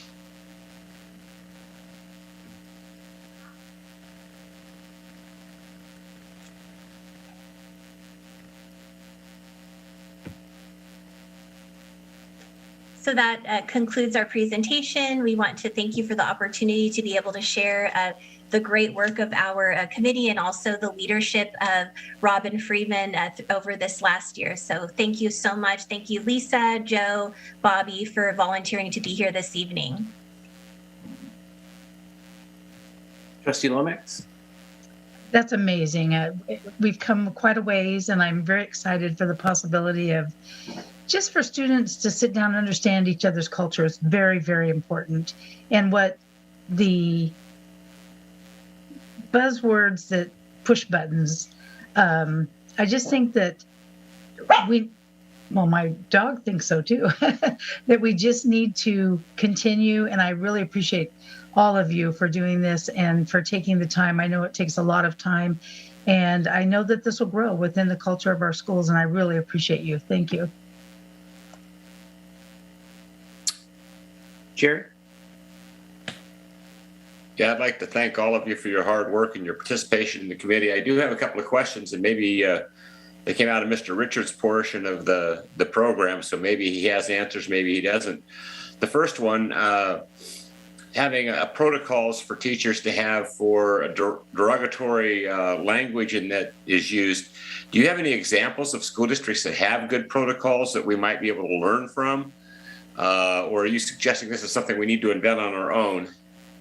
There are examples in other school systems, but it really is unique to the school district's culture. And I think the main thing is what we find is that when teachers are teaching literature with those words in it, a lot of times they struggle with that word and trying to understand how to best approach it, what to do. Some are very good at it and some don't do so well with it. And so, we think that if they were given some guidance in terms of preparing to teach it, making sure that parents and students know what's coming, making sure that the students in the class know what's expected, making sure that what they say and place that word or how to address it when the word comes up, if those things are planned out ahead of time prior to being in the classroom, I think that will help. I think you've addressed the concern of the student who may not want to hear it at all, and they'll have an option to opt out. You've addressed the ones that want to make it into a bigger moment than it needs to be. And you've also taken this opportunity to educate the students on the history of the word and what the concerns are and a lot of other things. And so I think that if teachers had some guidance when it comes to teaching derogatory terms, I think it would help to make these better for all involved. Okay, thank you. And my second question, Joe, is related to, I'm a big believer in that we ought to have equal representation. In other words, we ought to have staff that looks like the students they're serving. And so you suggested basically that we recruit more people of color, which I agree with. The question I have for you, do you have any, as you know, we have a new assistant superintendent of human resources. Do you have any universities that you know that we might have a good chance of recruiting some certificated staff from?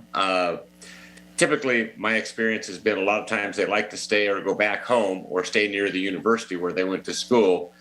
Are there any schools that are producing candidates, to your knowledge, that are willing to go out and try new communities to live in? Well, I know that there are some school districts, and I think Robin mentioned this at our last meeting, there are some school districts that are going out to historically Black colleges and universities and recruiting directly from them. I think in addition to that, I think that when you are out recruiting, then you have to be intentional and you have to go to the people that you're interested in and get their attention and let them know that, there is a place for them here in Ventura. I think the other issue that we talked about a lot is the housing aspect in this community that's affecting everybody. And just, how do you help young people move into a community that is not affordable? And so what can school systems do to assist with that? And I believe we had some ideas about that as well that Robin and some of the others in our committee presented. And so those are some of the things off the top of our head. But like I said, we certainly would be willing to collaborate with the district to come up with other ideas. And we would even be willing to help recruit if we needed to. Thank you very much. Trustee Callahan? You're muted. We went over this before, didn't we? I'm kidding. So thank you so much for your well-prepared presentation. Specifically, not only did you share activities followed by your mission, but to be able to see outcomes and measurable metrics that we can be looking for will be instrumental. And then I did hear a lot of different asks as well as invitations to collaborate and move this work forward. So, I guess it's more of a comment that I would love to see not just an annual update, but quite possibly a quarterly update, as well as, I know we can't do it here today on a live stream board meeting, but something that hopefully, and again, it would need to be consensus of the board, and the direction of Dr. Molinar with Dr. Rice. But when is that meeting going to happen? When can we sit down and talk about these very important, critical pieces? It's a must-have. It's not a something that we'll get to. I do know that there are some pretty appalling things that I've learned about, including derogatory words being spray painted on Citrus Glen School, and other different pieces around our city, and really what is our message and our learnings for our community around this. So not just teachers, but also I would encourage to say, what does our, what does it look like for our principals? What does it look like for our own communication from a school around having these courageous conversations and being able to discuss them? You mentioned cultural relevancy and professional development, and I absolutely support that. But I would like to see it planned and instrumental. It needs to have funding. So where are we going to be putting that? It's perfect timing. We're looking at our LCAPs. We're looking at our ELOP funding. Tonight we have a check for $500,000 for our buses. So, these are things that we are doing that have been planned for. And I absolutely want to ensure that these asks are on the docket. So if you can, I looked through, I apologize, but I don't think I saw your presentation. So I was taking copious notes, but if anyone knows my chicken scratch writing, I would love to have your presentation so we can ensure that this gets into our workflow for our budget planning and our final approvals, just like we have done for other things. And I just mentioned the buses because that was a big ticket item. And so I equally feel that this is a ticket item that we need to be investing in. Another thing that I would like to encourage, we talk about professional development. I was at CASA last week, was it? Gosh, or the week before, I believe.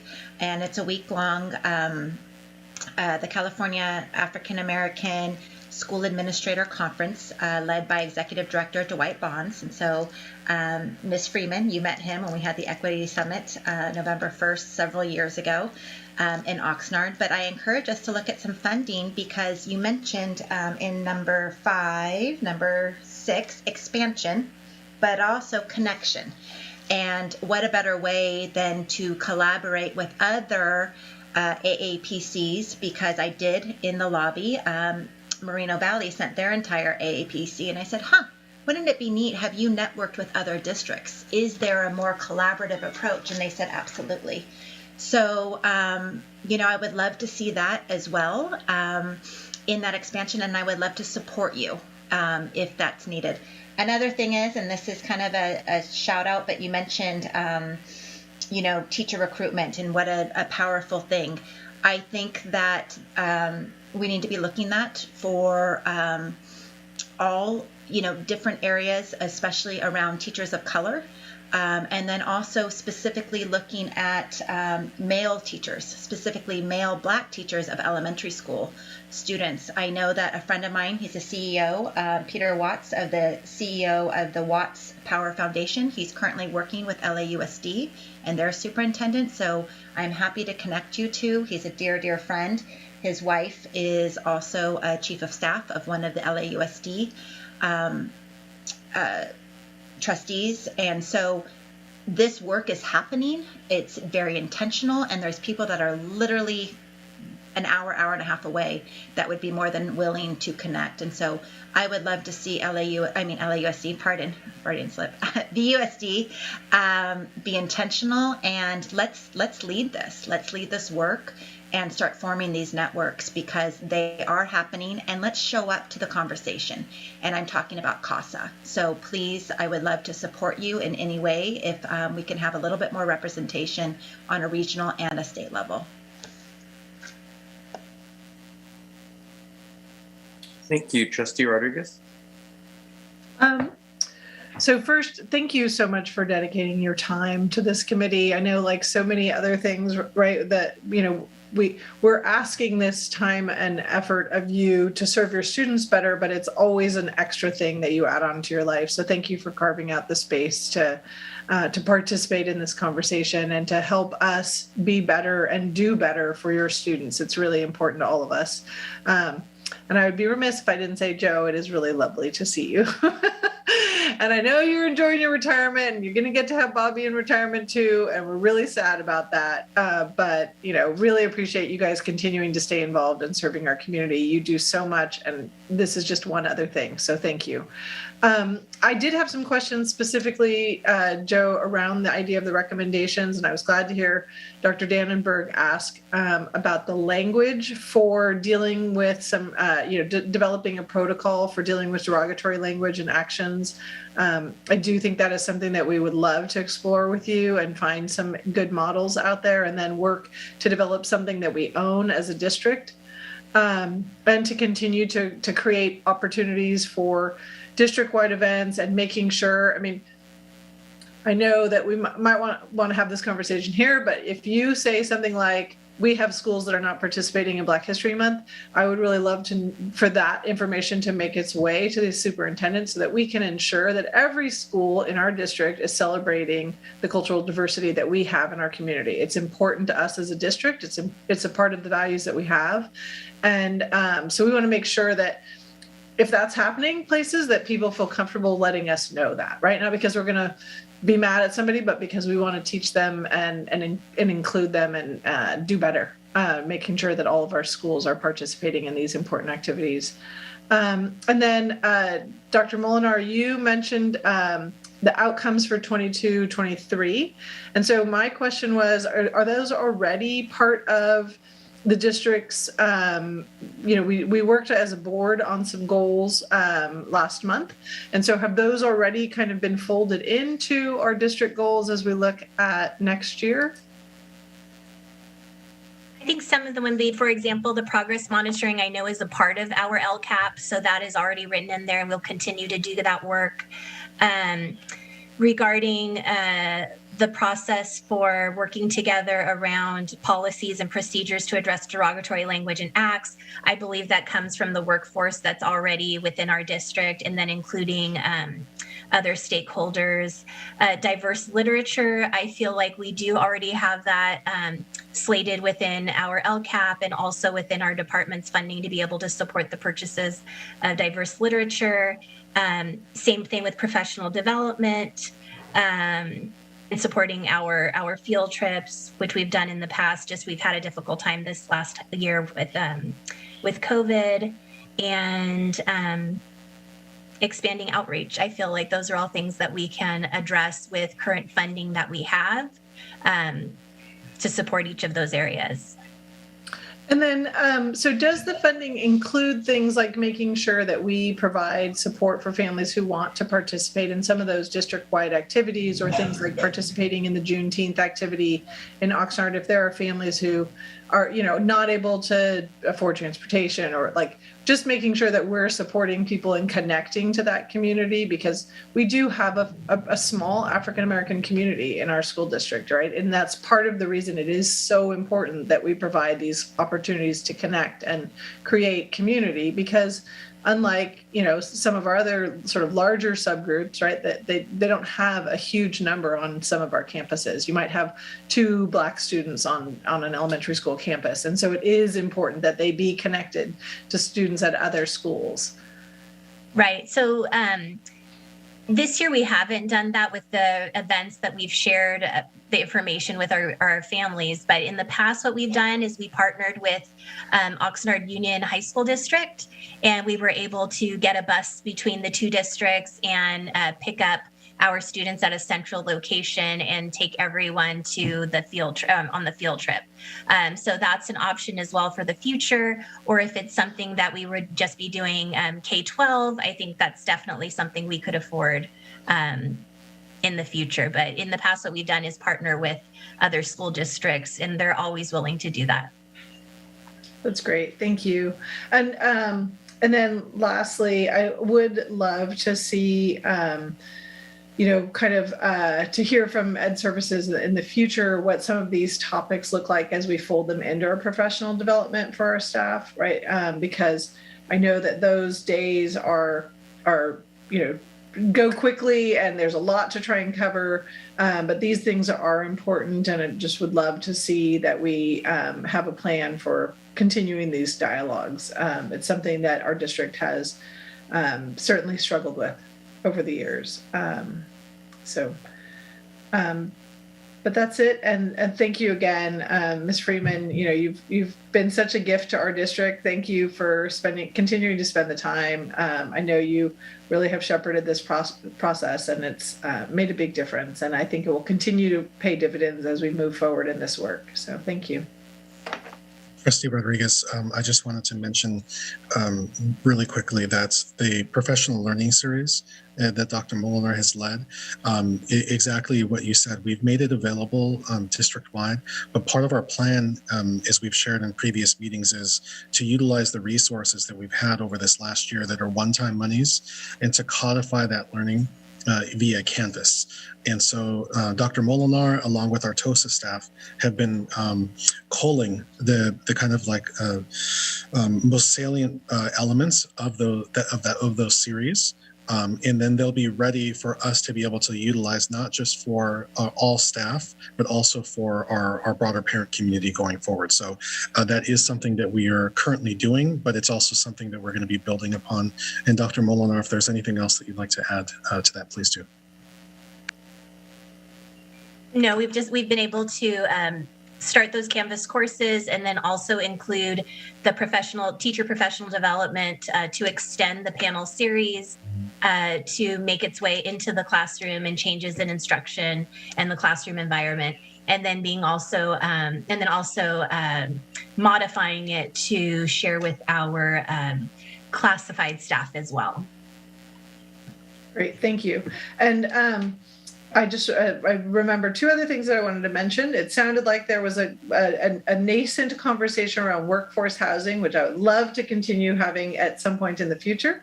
And secondly, I would love to get my colleagues' perspective on having a board appointment to participate in this committee, because we do have that for our special education and our parent advisory committee.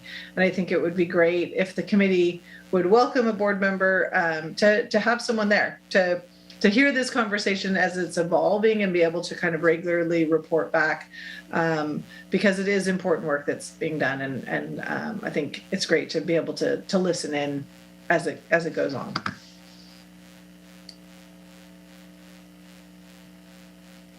Thank you, Trustee Rodriguez, and I agree 100% on that we do need a appointed board member to that committee.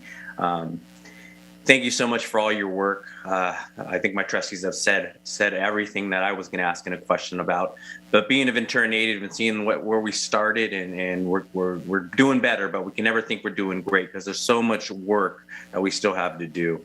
But really looking at those key points, Mr. Richards, Joe, how's it going? By the way, great seeing you. We got to really look at those fine points and look at what we can do. How can we recruit more teachers? How can we get the students that have left us to come back and mentorship our students now? I was just talking to Ramsey J. Jr. the other day, and he's doing phenomenal work throughout the whole state and country. And to get him back, he's more than willing. Just we got to get that somehow organized to make sure he's talking to our students, because it's those kind of opportunities that are really going to give insight to where you can be right now, what you can do for your future. So keep up the great work, and we'll keep doing the best we can to make sure we support it 150%. And again, we can never think we're doing a great job. We have so much work always to keep moving on this. So thank you so much for your presentation.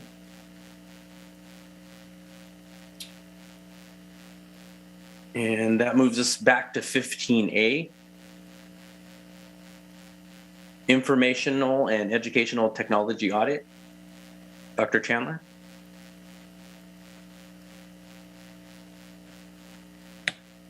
Sorry, it took me forever to get to my mute button. We sent a Friday letter about this a little while ago. I think we briefly touched on it.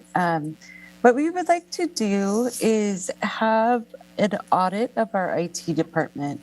And this audit, what makes it unique is that it comes from both the technical side, which is done through, it's called JET, but it's Joint Educational Technology. And so it looks at both like our network, our hardware, and also the educational, the ed tech instructional piece together. So this audit would ensure that we became a one-to-one district overnight because of necessity, right? And so we want to make sure that we have the infrastructure on the back end to support the one-to-one process that we kind of had to do.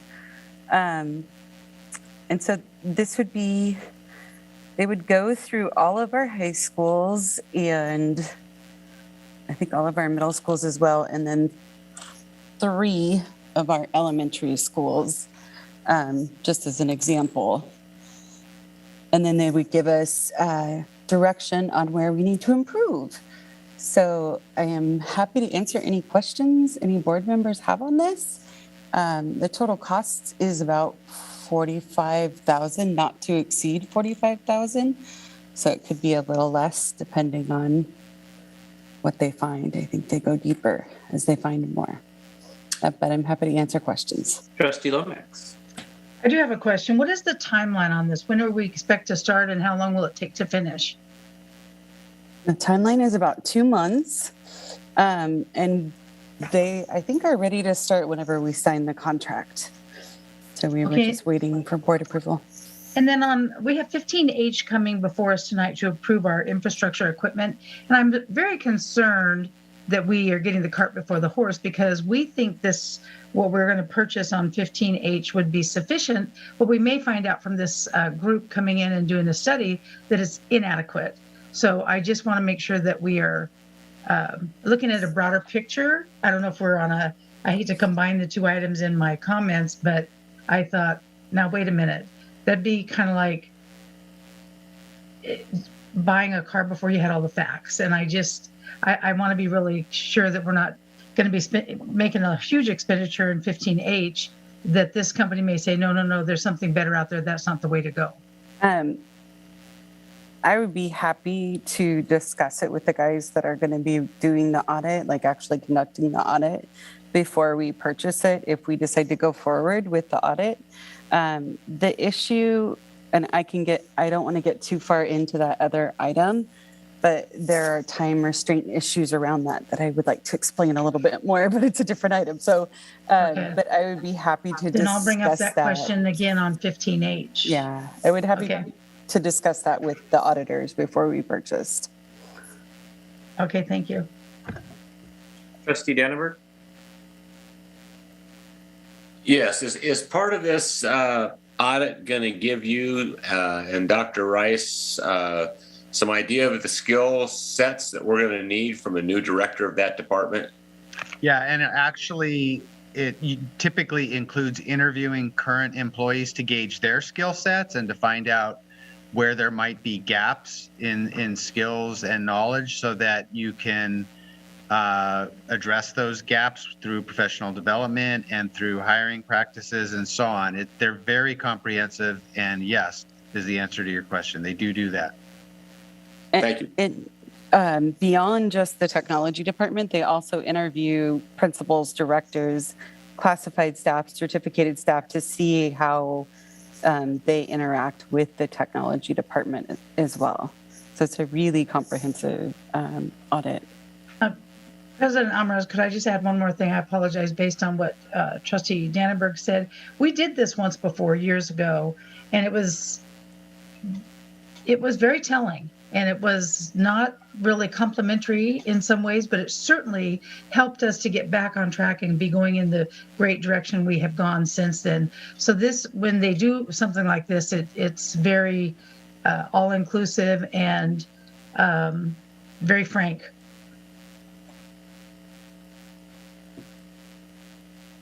Trustee Collins?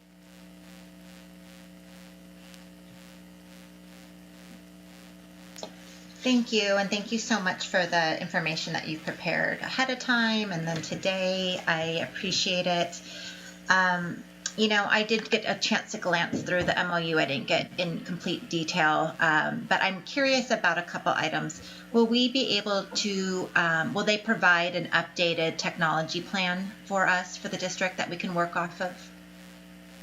I believe that's one of the final results, is that they give us a plan to get on track, basically. Okay. And then is any of this information already in that facilities plan? Will they have a copy of, right? What was the thing that? The facilities master plan. The facilities master plan. Yeah, I would say a lot of our technology needs have changed since that point, because that was right before COVID hit. So I would say we're in a very different boat than we were at that moment in time. Okay. Yeah. And so I guess, so this is kind of getting to my third question is, right, lots of times we invest in plans or audits. Do we have a plan to actually do and move on? Because I do look at the facilities plan, the master plan, and all the surveys and everything that went in. And then, of course, no one foresaw COVID and that changes. So we invest in a lot of really pretty things, a lot of interviews and times and research, yet the next steps, the action items, nothing's done. Does that make sense? And I'm not, that's on all of us. So the last thing that I really believe in, and I'm only one of 5, is putting together really, really pretty things, booklets, graphics, and then we don't have a plan to act on them. Gotcha. Not incorporated into a timeline of next steps, built into our budget series, or even placeholders. And with that being said, I absolutely agree with, thank you for bringing that up, Trustee Lomax. So I guess there's part of that is, what is the plan with the audit that we're going to get, and how quickly is that going to happen? And I'll let you answer this, but I also, this is just kind of a minor detail, but do we really need to research and look at all the VUSD high schools and all middle schools, but yet we're only doing 3 elementary schools, although we have, 16 elementary schools? 17. 17. Okay, thank you. Because it looks like it's $300 an hour, because they're going to have a minimum of 3 people, and we pay them $100 each. So again, I'm just kind of looking at time and resources. I know it's not to exceed $45,000, so that's wonderful. But what are we going to do with that $45,000 investment, and how is that going to impact and possibly save some funding and resources down the road? So I will tell you that right now in our IT department, we have, I want to say 3 positions, and Andrea, correct me if I'm incorrect. 3 positions opened slightly intentionally, because we know that this is coming, and that gives us a little bit of room. And I will go back to the master facility plan. That was done in preparation for a bond that we pulled because of COVID, right? So now I'm going back to the master facility plan, because that's going to be our roadmap for our bond as well. We're using that again. But the plan is, when they're done with the audit in 2 months from the time that we accept the contract, we would probably bring it back to the board with our recommended actions for next steps based off the plan, and talk to you guys about how, we felt with our movements. Mm-hmm. Thank you. And do you think that, I'm just kind of looking that we have all VUSD high schools and the middle schools. Do you think we need to add a few more elementary schools because of the proportion that's needed, and maybe less on the VUSD? And I don't want to get into the fine tune. That just let's just leave it at this, a comment for you to consider, because then maybe, I don't know. I appreciate the pertinent questions were answered, and that's specifically that this amazing audit that we're going to get, there's a plan that's actionable, and that we're already intentionally adding it in. So I love the fact that you already said, yep, we have 3 placeholders for positions, but how else is that being incorporated and going to be utilized? I'm sorry. I need to do a better job of asking questions and not making comments. So thank you for answering my questions. Thank you. And listening to the comments. Trustee Rodriguez. I think all of my questions have been asked. I did have some concerns, as Ms. Lomax shared, about kind of the order of these things. But it does seem like what we're, with the later agenda item. But it does seem like we've had good advice on that second item. So even if this takes us a little bit of time, I think, it will work out. So I'm good. Thank you. And obviously, I think we know that obviously through the master facility plan that we do have some technology infrastructure issues tremendously at some of our locations. I guess I just have two questions. Is the reason why we just have those a small amount of elementary schools because we're not using that much technology during the day at our other elementary schools? They actually recommend, I think it's one high school, one middle school, one elementary school. We felt because our high schools were so different and from such different time frames and such different levels of advanced and not advanced, that we felt like all of them had their own unique issues that, like, if we left any one of them out, it would be an issue. We tried to be more representative with the elementary schools that we would like to choose, so that we're representing the district as a whole with the 3 elementary schools that we are choosing. Does that make sense? Yeah, it definitely does. And then when was the last time, if we have ever done an information technology audit? Trustee Lomax would know better than I. It has been years. It really has been. I was thinking about that the other day when I was reading the agenda. I thought, how long ago did we do it? Did we do it? But Dr. Arriaga was here. Joe Richards was here. So it's been years ago. Yeah, I think it's time, definitely. I think about the science textbooks that were 17 years old. So definitely with what we have. So thank you for the great information on that. Now we'll look for a motion. If none of my trustees have any more questions, we'll look for a motion for approval. So moved. Second. Thank you. Vote as follows. Trustee Lomax? Yes. Trustee Dannenberg? Yes. Trustee Callahan? Yes. Trustee Rodriguez? Yes. And Trustee Alvarez? Yes. Thank you. Motion carries 5-0.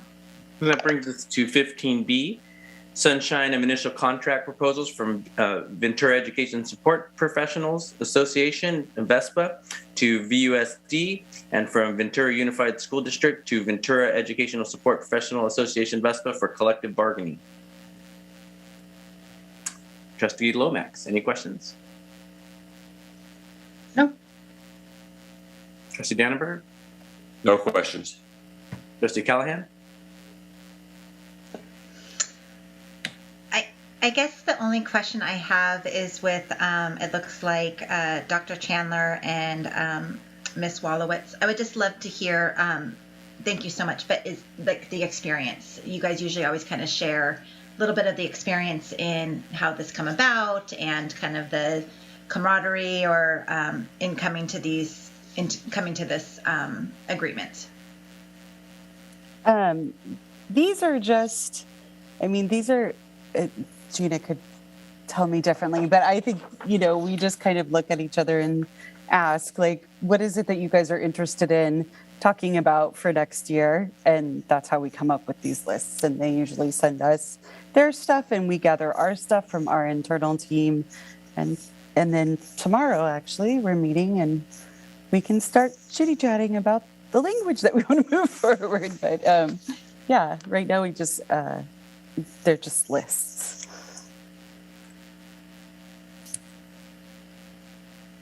And I would just add that sometimes the lists or the items that we want to discuss is that we see bumps or snags or confusion with language in particular, and items aren't clarified, or we've had shifts in how we do things. And so there's a need to clarify our bargaining unit agreements. And so this first item is for VESPA, the next one is for VUEA, and we're meeting with VUEA tomorrow.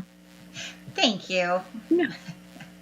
And I do see that our Mr. Dan Nelson had his hand up, I would love to hear as well. Because I know, right, Gina, this is your first time? Is this the first round? Yes. So I had the pleasure of participating for one day for VUEA and several days for VESPA. And it's just such a pleasure to work with our incredible staff, to be collaborative and creative and serve our community in the best way possible. So I really do enjoy the opportunity to, and especially great that we're meeting face to face now. So it's great. Thank you. What was this my chance to jump in? Yes, I'm looking at you, but you don't know I'm looking at you. I'm looking at you. You're the Hollywood Square. Okay. Excuse me. Wow.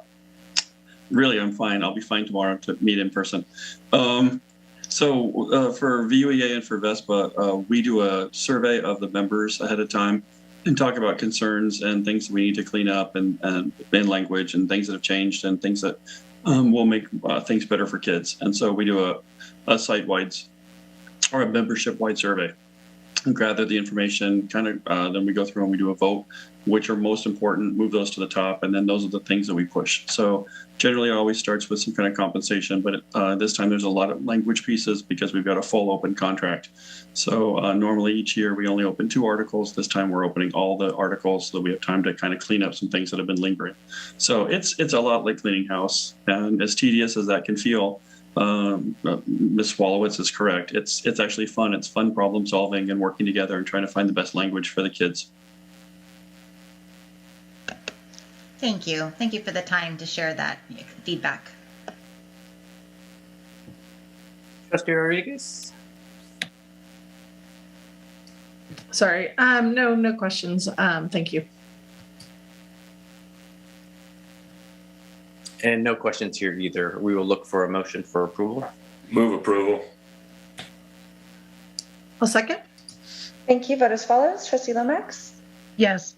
Trustee Dannenberg? Yes. Trustee Callahan? Yes. Trustee Rodriguez? Yes. And Trustee Alvarez? Yes. Thank you. Motion carries 5-0. Thank you so much. And 15C, Sunshine and Municipal Contract Proposals from Ventura Unified Education Association to VUSD and Ventura Unified School District to VUA for collective bargaining. I'll get through it somehow. Mr. President, I move that we accept the Sunshine proposal as presented. Second.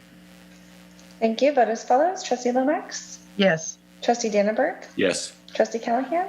Yes. Trustee Rodriguez? Yes. And Trustee Alvarez? Yes. Thank you. Motion carries 5-0. Thank you so much. 15D was pulled off of was tabled for future meeting. We'll go to 15E, approval of history, social science, instructional materials for grades 6 to 8. Dr. Castro.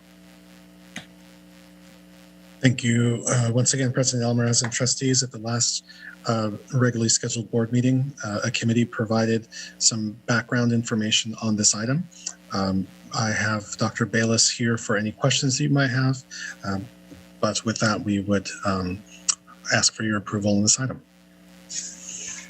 I will move to approve staff's recommendation for the newly adopted curriculum. Second. Thank you. Vote as follows. Trustee Lomax? Yes. Trustee Dannenberg? Yes. Trustee Callahan? Yes. Trustee Rodriguez? Yes. And Trustee Alvarez? Yes. Thank you. Motion carries 5-0. 15F, administrative recommendations for student expulsions.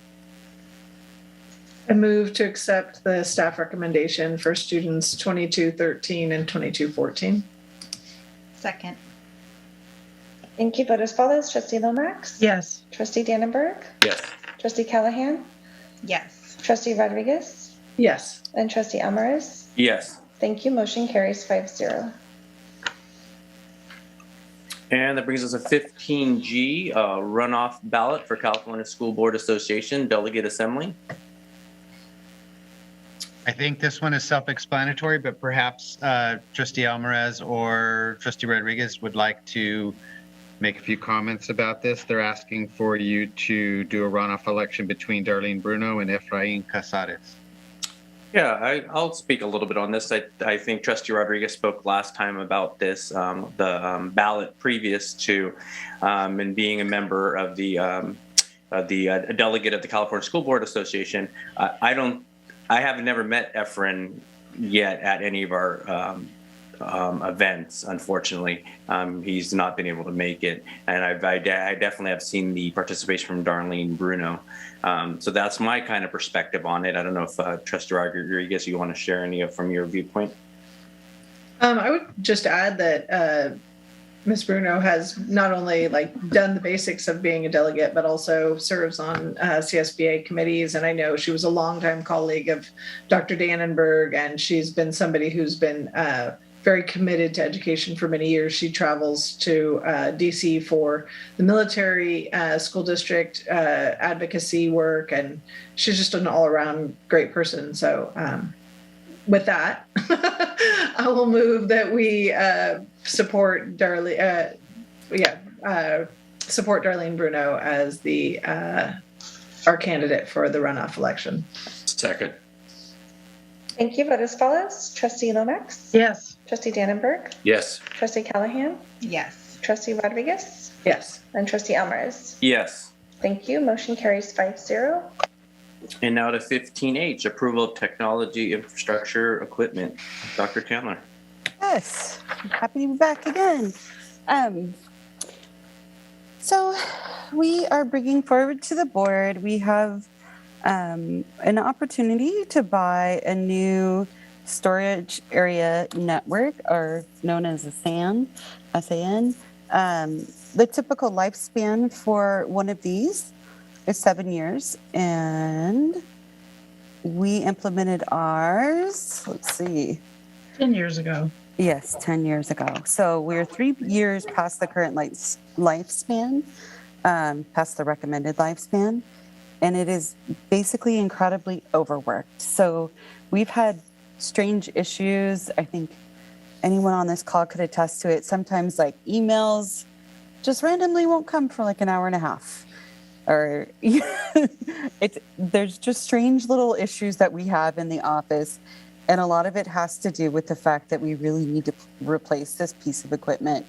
Right now, the people who are selling this equipment have offered us, it's Dell, they've offered us a 20% discount, which would give us, bring the proposal down to $338 instead of $500,000. I understand the concerns with the technology audit coming up and me asking you to make a very large technology purchase, but I know in talking to Terry in our technology department, they're very fearful that this will fail, which would be terrible for our system. So we really need to replace it. And I think regardless of what the audit comes back with, we would still need to have this piece of equipment. I would be happy to go through and discuss it with the technical auditors, the CITE, before we purchase it, if you would like, just to make sure they don't tell me, oh no, don't buy that one, it's terrible. But I know right now that Terry and Anna both did an incredible amount of research to find this product and to find this deal. And the deal does expire on 4/29/22. So asking permission from the board to make this purchase, and I'm happy to answer any questions. And Anna, if you feel like you need to expand on anything I just said.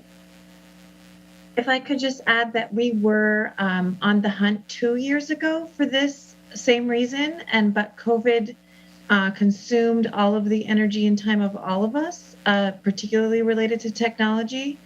And if it tells you how nervous I am, I have been saving my emails out of my Outlook because if it crashes, I lose audit items that would be devastating for me. So that's kind of how anxious we are about this failing, and how we were previously working on replacing this, but were unable to just have that bandwidth during COVID. And Dr. Chandler, if I could just jump in and add that in the past, when the board has had a concern about just wanting to nail down that last piece of information. The best example I can think of was the purchase of the buses, and you guys made a provisional motion pending X, Y, and Z. If we get to that point, then yes, we authorize her to do the purchase. So one idea would be to have a motion to support the purchase if it passes the muster of the auditors, and making sure that we feel like we're not putting the cart ahead of the horse. Just an idea. We've done it in the past. Trustee Lomax? Yeah, first of all, I want to, I remembered that we did that last audit when Ted Malos was still our Chief Technology Officer, so that's how long ago that was done. I do appreciate your work, Anna and Dr. Chandler, and I know that technology is interesting because the minute you buy it, it's already antiquated. So we know that happens with technology, but I really would appreciate it if you would just partner with the contract we just approved to make sure that they don't have any glaring reason why that this sounds too good to be true. But otherwise, I'm totally in support of it. We need it. I worry more about our whole infrastructure running through the city that we haven't discussed in 100 years either. So I know it has to be replaced. So I don't object to this. I just think it's wise to make sure that they don't have any reason that they would put the brakes on this. Trustee Dannenberg? Yeah, I don't have any problems with either, but I do agree we ought to just check with the audit firm that's going to make sure that we're not buying something that they don't recommend we have. Thank you. Trustee Callahan? I agree with my colleagues and trustees. I am curious, and pardon if I'm not doing my due diligence, what funding source and funding bucket will this come out of? Because it says it does not qualify for E-rate, federal E-rate grant programs. It's going to come from lottery, right, Anna? Is that okay? Yeah, it was budgeted 2 years ago in unrestricted lottery. Yeah. So we've been waiting to do this. We just didn't have the opportunity with the bandwidth previously. So the lottery is really broad for use of funds. Yeah, okay. And I know that, there's a district that I worked with down in Vista, and they use their lottery funds for literacy. I mean, it's a broad piece. And so I just want to make sure, how are we doing on those funds in case there is something that comes up with the audit? Do we have a pretty large balance that we can go ahead and... Yeah, and there's two different types. There's a restricted lottery, which is for the kind of things that you're describing, that's direct instructional materials. And then there's an unrestricted lottery that has no restriction on it, but we target it toward instructional materials or support things for those instructionals. And so this is coming out of the unrestricted. And so yes. I guess when the audit comes up, do we have a big enough, the technology audit, do we have a large enough budget in the unrestricted lottery to kind of address some of those pieces?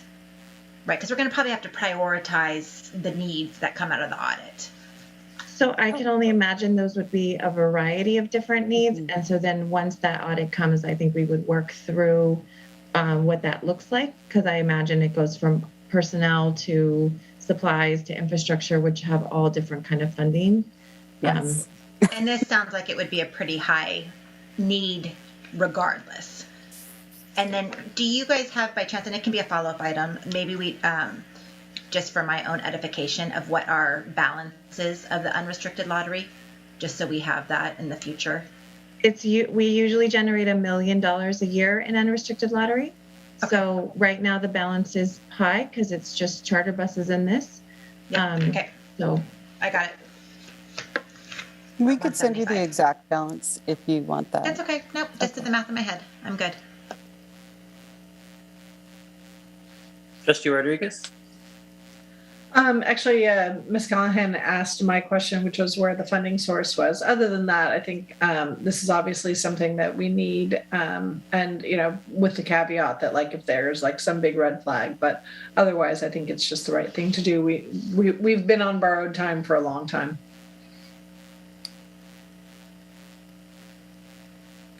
And I also agree the same.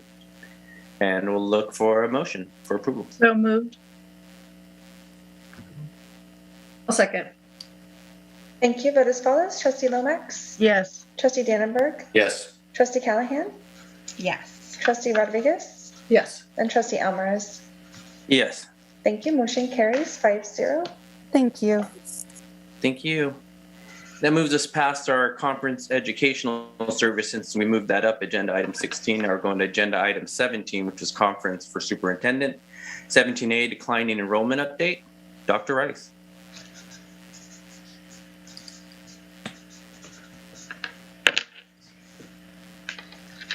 Thank you, Board President Alvarez. First, let me welcome James Forsyth, who's with us this evening. He is our elected chair of the committee, and he's actually going to be making the presentation. I just wanted to share for the board and the audience this evening that we've had 3 meetings. It's been very informational, information-centered, data-heavy. And with that, I'm going to turn it over to James, and I will serve as a resource to answer any questions that you might have. But James, thanks for being here this evening, and just let us know when you're ready to flip the slides. So maybe we can start with slide 1. Yeah, thank you, Dr. Rice. First, I would like to just, thank, President Alvarez, Vice President Rodriguez, and the members of the board for inviting me here today. Again, my name is James Forsyth. I'm one of the West Side representatives for the Declining Enrollment Committee. And I was also recently elected chair to this committee, for which I'm deeply honored and humbled by that appointment from my fellow committee members. I also like to thank my fellow committee members as well, because they've been attending these 3 2-hour meetings, which they've been working so diligently on analyzing this data, formulating ideas, and taking basically time out of their busy lives and schedules to really look at this issue and solve these incredible existential issues that are facing our district. And then finally, I want to thank the VUSD staff for their support. Dr. Rice, Dr. Chandler, Mr. Ramos, everyone who's been so helpful in understanding this process and how to conduct a committee and giving us all the necessary information and all the underlying issues that are facing VUSD enrollment. And I got to tell you, they're some of the most responsive, professional, and extremely knowledgeable staff I've ever worked with. So I think we're really, really fortunate to have the staff we have here in Ventura. So thank you guys so much. So so I'd like to go over the slides, go over kind of like what we've been doing, give kind of a brief overview of our process and the progress so far. So, like Dr. Rice said, it's data heavy right now. We're looking at data. The first meeting was on February 10th. We were kind of engaging with the committee, kind of prepping them, making sure you understand why declining enrollment is so important, how it links to funding, what is ADA, how do we get funding from the state, what are other funding sources, and then we're looking at data. We're looking where our students are going. Are they staying in the county? Are they going to other states? And so on. That's the kind of the process we're looking at. So we also discussed about process and protocols and the objectives of this committee. Meeting 2, kind of the same thing. We were looking at data. We just continued poring over the data, interpreting it, and understanding. And that's where the staff really came in. I mean, they've really been so helpful in analyzing and interpreting this data for us that many of us, I'm a teacher, so I kind of understand it, but a lot of us don't have that experience in education. So it was so important to have that support and that resource of our staff. So I want to thank you guys again. You're really helpful. And also meeting 2, we elected a chair, which is myself, and my co-chair, which is Councilmember Mike Johnson. And he's an extremely knowledgeable, individual that knows so much about the city and knows so much about what's the underlying issues that are going on in the city, which attribute to our declining enrollment. So that's an awesome resource and an awesome co-chair. So we're really fortunate to have him as our co-chair. Next slide, please. Our third meeting was on March 29th. We went back and reviewed our why. That we thought that was kind of an important thing to look at, like, why are we here? why is this important? And we want to make sure all our committee members are on the same page to understand that this committee has a purpose, and here's our purpose. Let's make sure that we understand that part, and this is not about certain things that I will not discuss. But we want to make sure that we understand the why of this committee. And again, more data. We look through more and more data, report over data, which is always fun. If you like numbers, it's tedious if you don't. So if you like numbers, then this committee's for you. Next, we did membership updates. So we've had some members who originally wanted to be on this committee. Unfortunately, they were not able to. We sent emails out to them. Dr. Chandler was really diligent to really kind of poke and prod and say, hey, you should come to this committee meeting. You're on this committee. You should be a part of it. Fortunately, we did hear back from some of them saying that, they can't be on the committee for whatever reason. And others have not. They did not reach back to us at all. So at this meeting, we made the decision to take those who have not been coming to the meetings, which are the 3 meetings, removed them from the committee and promoted their alternates. And I believe we have almost every position filled. However, there are 2 teachers who decided not to be members of this committee. One we're hoping to replace with another teacher. The other we're going to replace with a education service personnel. And we felt it was very important to have that ESP individual, who Carol Peak is so wonderfully kind of took the lead on that, and we'll be getting that individual hopefully the next meeting.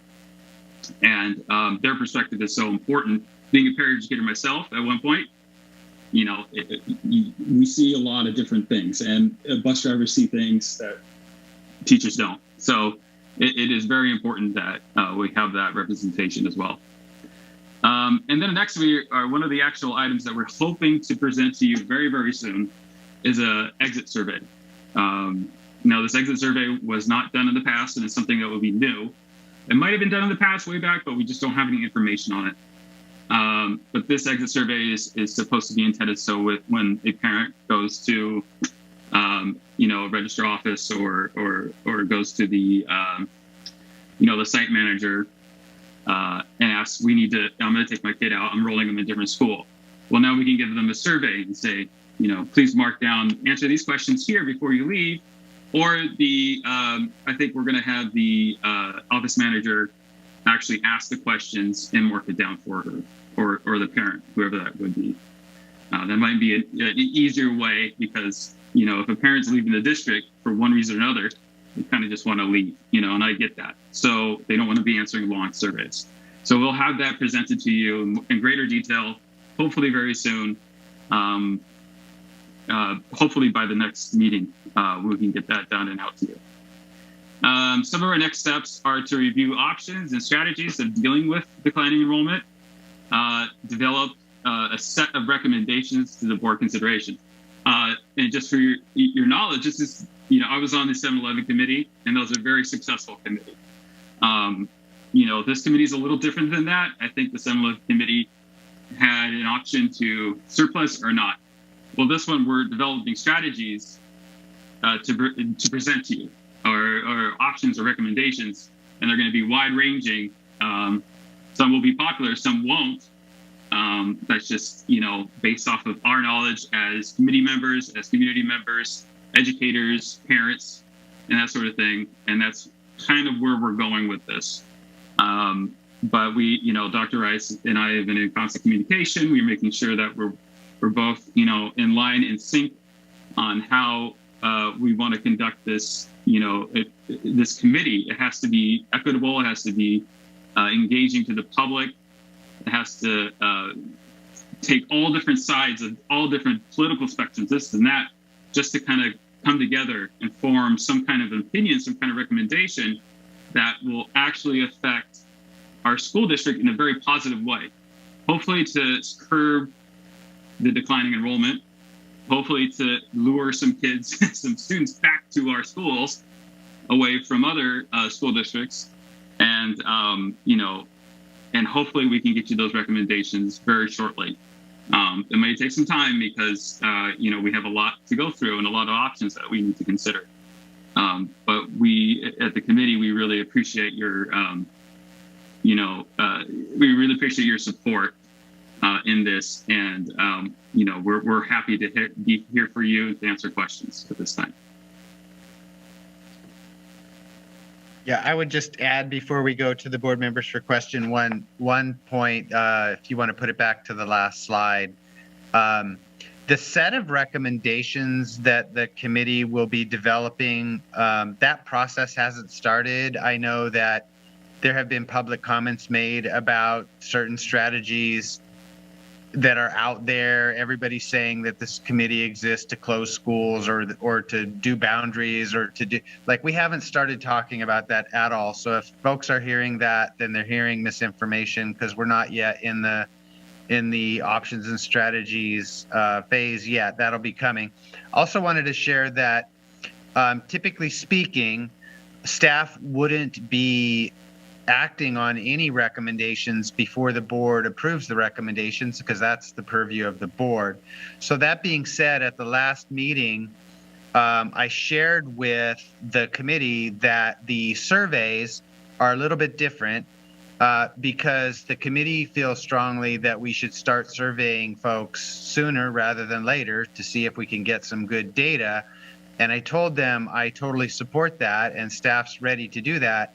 But I didn't feel comfortable doing that without being very transparent with the board and kind of getting your consensus on doing that, because that is an investment of staff time before the board actually approves the set of recommendations. So that's the one piece that's a little bit odd, and I look forward to hearing the board's perspective on that. But staff is ready to do the surveys. We're making them as minimally intrusive on the site school people as possible. I think there's 2 or 3 questions per survey, and they're check marks for on the exit survey. And then on the current parent survey, I can let Dan talk to this piece because Mr. Nelson had, I think it was his idea that said maybe we should survey like current parents and see, are you thinking about leaving, and then if you are,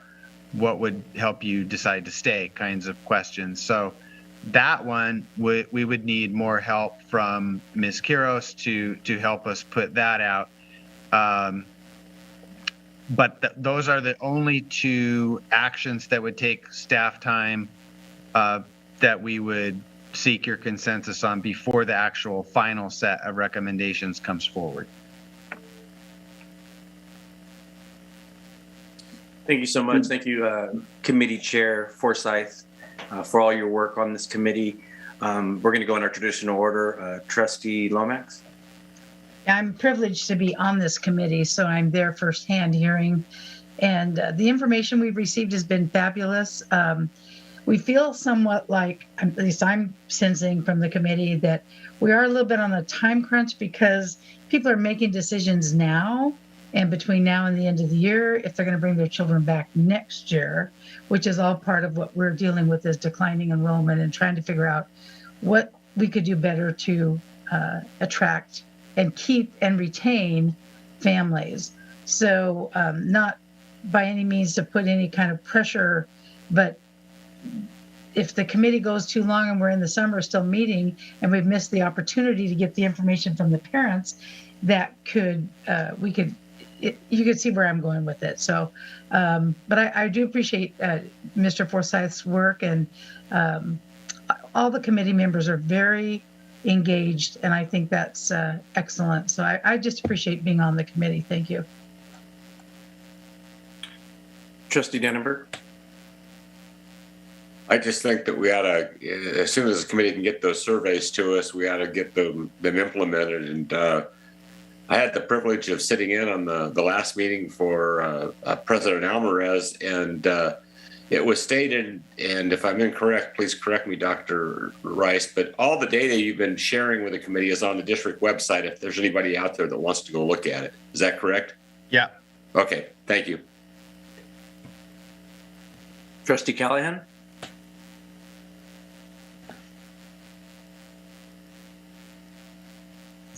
You are muted. Thank you for all of this information. Thank you for serving as a chair, and thank you also who's out there, if you're listening, Councilmember Johnson, for serving on your time. I would love to know currently, just out of curiosity, because I am not privileged to be on this committee, so thank you also to our other board members who are serving their time. But I'm curious to know what the total is, and then I agree completely with Trustee Lomax that I saw that there's a next step on there, but what are some of our, what's our timeline? What's our end goal? Kind of like, how can we backwards map with the end in mind? And the end in mind is to really encourage and see how many students. Well, you tell me, actually, I shouldn't make any presumptions of what the end in mind is, but if we can do some backwards mapping and timelines between now and our next meeting, or maybe even a Friday letter, just so that way we can make sure we're not missing the mark. Because at the end of the day, maybe some of these things that we think were absolutely paramount are nice to haves, because at the end of the day, we have a really specific objective, and we need to have those recommendations and able to act on them, including possible resources and budgeting. I do want to say shout out to Principal Martinez. She had an amazing tour already. She's had 2 or 3 at Lemon Grove School, and it was fabulous, and we had all grades, and so we are sending our 6th grader there. So, and I believe that there is still room. So please, if you're listening, I think it is a fabulous school and a fabulous option, and I am shocked it is not filled already. So anyways, just wanted to share that shout out. Trustee Rodriguez? No, I just wanted to say, James, thank you for the report and for your leadership of the committee. This is such an important issue, and it's great to have people who are such dedicated public servants really, taking control along with Mike Johnson, who, I don't know how he's squeezing it into his schedule, honestly, but appreciate you both. And I look forward to learning more as this process begins to unfold, because this is a very important issue for us as a district.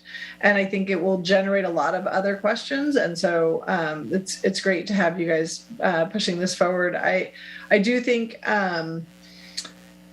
when we set out on this, we knew it was going to be a long process. So while, yes, I do think, we want to have some maybe interim goalposts to have decision points, I do think we want to go through the whole conversation and really get to a place where the committee has all the information and really time to think about what this means for us as a community, and then can bring those things forward to us. So that's it. Thank you. Yeah, and I'm also on this committee, so it's been some great work. I was traveling to San Francisco on the 29th, and we had our last meeting, so thank you, Trustee Dannenberg, for sitting in for me. But luckily, they do provide the video, so I definitely watched the video on that. It's amazing. I mean, when you hear that more than 110,000 students have left California, you really got to think, where did they go? So, I mean, just in the last years. And so that's really concerning. So having a committee like this that is really, some great minds that are putting this together to what we can do and have some opportunities. I don't think we're going to solve it all in one day. We're going to solve it all in 1 year, but at least having an idea of what we can do to make sure that we're on the cusp of this before, instead of waiting years and years being reactive. So it's really important. Thank you for all your work on this.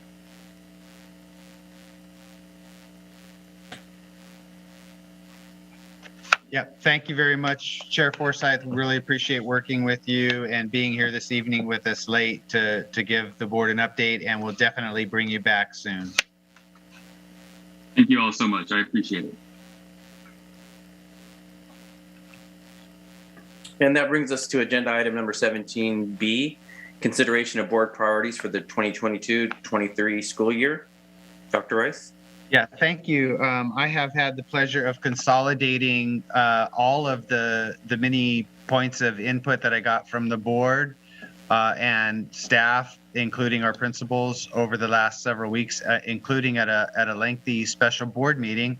And tonight is our opportunity to show you that draft and get your input on edits, revisions, or anything you would like changed about the plan. So let me see if I can share my screen.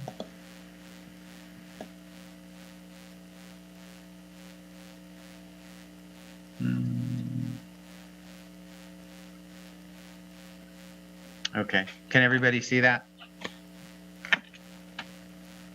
Can you guys, okay, great. So what I tried to do was, and let me back up and give some context, because not everybody was at the special board meeting who may be paying attention or watching this later. We had a special board meeting at which the board had an opportunity to share broad categories of interests and concerns and priorities for the coming year or more.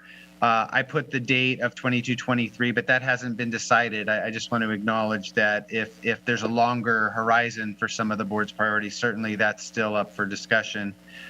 So don't take the date on there to convey that that's been decided. Also, during that special board meeting, we used an activity called a SWOT analysis, which is to identify strengths, weaknesses, opportunities, and threats that apply to particular areas of interest. And in order to consolidate that information, I went through the Padlet and looked for themes and overlap and multiple responses. And hang on, let me try to see if I can go down here. I cannot. There we go.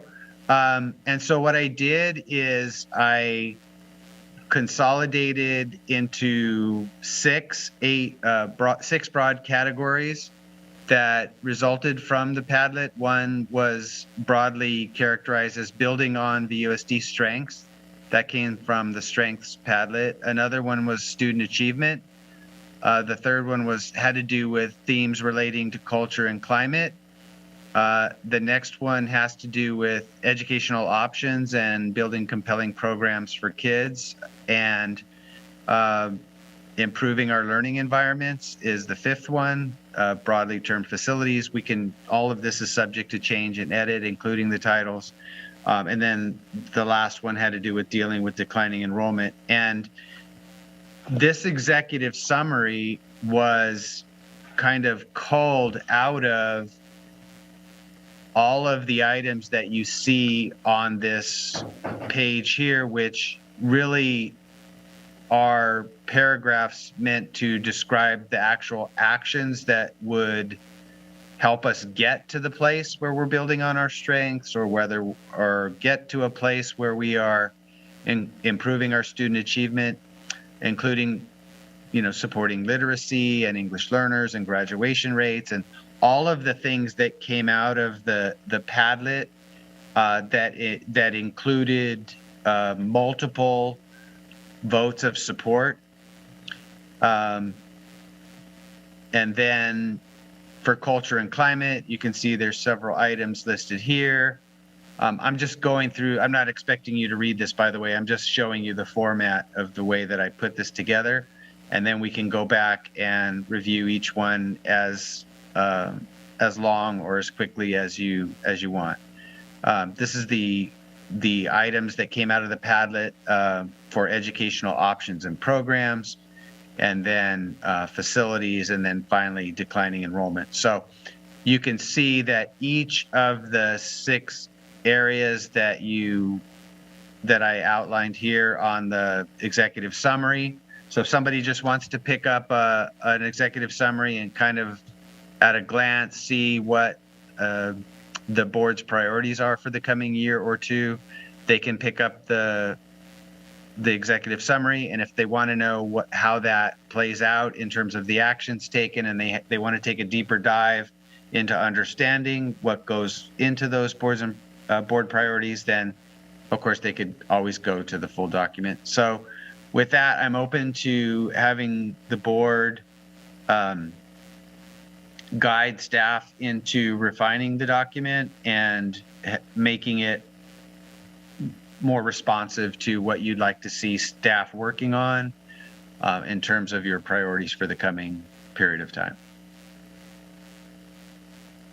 And this can be an open discussion, but we'll start off with Trustee Lomax, and then if anyone wants to chime in on it, since it's kind of an open document.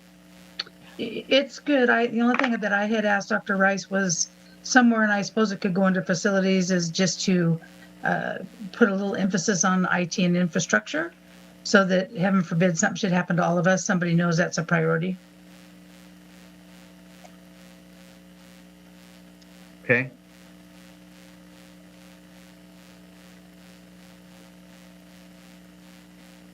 And Sabrina, I see your microphone's off. So just chime in if you guys want. This is more of an open discussion than by our traditional order.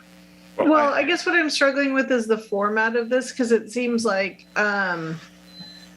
this is a hard editing a document on the fly by group is a tricky kind of thing. So I'm just wondering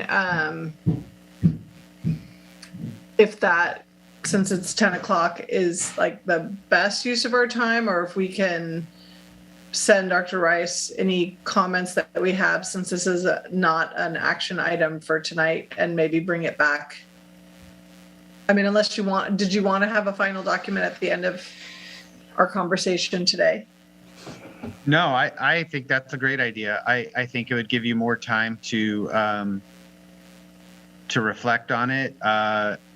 I just wanted to present what I had come up with, and it was a challenge. I have to tell you, there were so many suggestions that kind of coalescing them into thematic areas, and then not having a 20-page plan that nobody's going to read or nobody's going to pay attention to was also a little bit challenging. But yeah, I'm not expecting to have a final document. I think it's probably a good idea. Because I just feel like if we open up right now to discussion of the 6 different priority areas and then all the subsequent, text behind that, like we could be here until, until you guys are showing back up tomorrow morning. I don't know. I'm feeling sleepy. So full disclosure. So that I just throw that out there as an option. I like your options, Sabrina. The only thing I would say is that if I understood this process right, part of this process is we're going to use some of this for Dr. Rice's evaluation. And if we're going to use it for his evaluation, my suggestion would be we only pick 1 or 2 areas in the end and say that's what we're going to evaluate you on. He's obviously going to be working on all this stuff, and staff's going to be working on all this stuff. And we can refine that all we want, but it's too much to really expect to have a detailed, adequate evaluation of. So I think 1 or 2 areas would be sufficient for evaluation purposes in my mind. Thank you.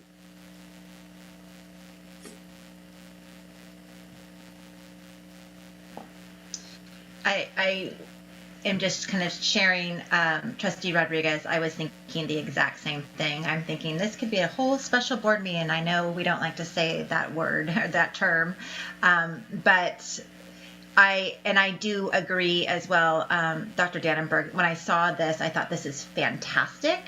I think it's really well done. And so I commend you, Dr. Rice, for that. I do feel that in some parts, I'm kind of looking at this like, wow, these priorities, we need them, we need to have them right and agree upon, but they can help drive our planning for our LCAP, for our budgets, for some of our other subsequent funding that I know that we'll be getting, our expanded learning opportunity, in addition to the evaluation. So I do kind of, and maybe that's where I need some clarification, but I don't think that this is just for the evaluation, that these priorities should be linked and tethered to kind of everything that we're doing, just so we're kind of on the same page. I do think it's a lot, but I think that we have a very complex district, and that this is kind of the situation of the state of a district of our size. Now, as far as the evaluation piece being teased out, absolutely open to that, but I want to just kind of have clarification that this is not just for that purpose, that is also to help drive everything else that we're doing moving forward and the reason we did it so, well, I'm going to just say we did so early. It's because so that way we can make sure we're intentional in our planning, that we have the end in mind first as we're going into the things that we're funding and planning for in the future. Yeah, I appreciate that, Trustee Callahan. I would say that is exactly my understanding as well. We used the word alignment quite a bit in the special board meeting, right? We want to have the board's priorities aligned to the LCAP, aligned to the board's self-evaluation, to my evaluation, to like all those things should be very tightly aligned. But you're right, your priorities should drive the work of the staff, and this document at some point when it's refined to where you want it to be, that should be our go-to document to make sure that we're spending our time doing the right things. So I think we should also have a timeline for us of when we need to give feedback on, and then whenever that ends, that ends. Does that make sense? Well, we only have one board meeting this month. So if you want me to bring this back next month, I would say I think the next meeting is May 10th. So I probably could effectuate revisions in, 4 or 5 days, maybe. Stuff's going to be pretty busy. So, maybe by the 1st of the month or something, if that would work with you. Is that too late though? Because again, we're trying to use this for other pieces. Is there some planning that we need to be doing between now and the end of the month?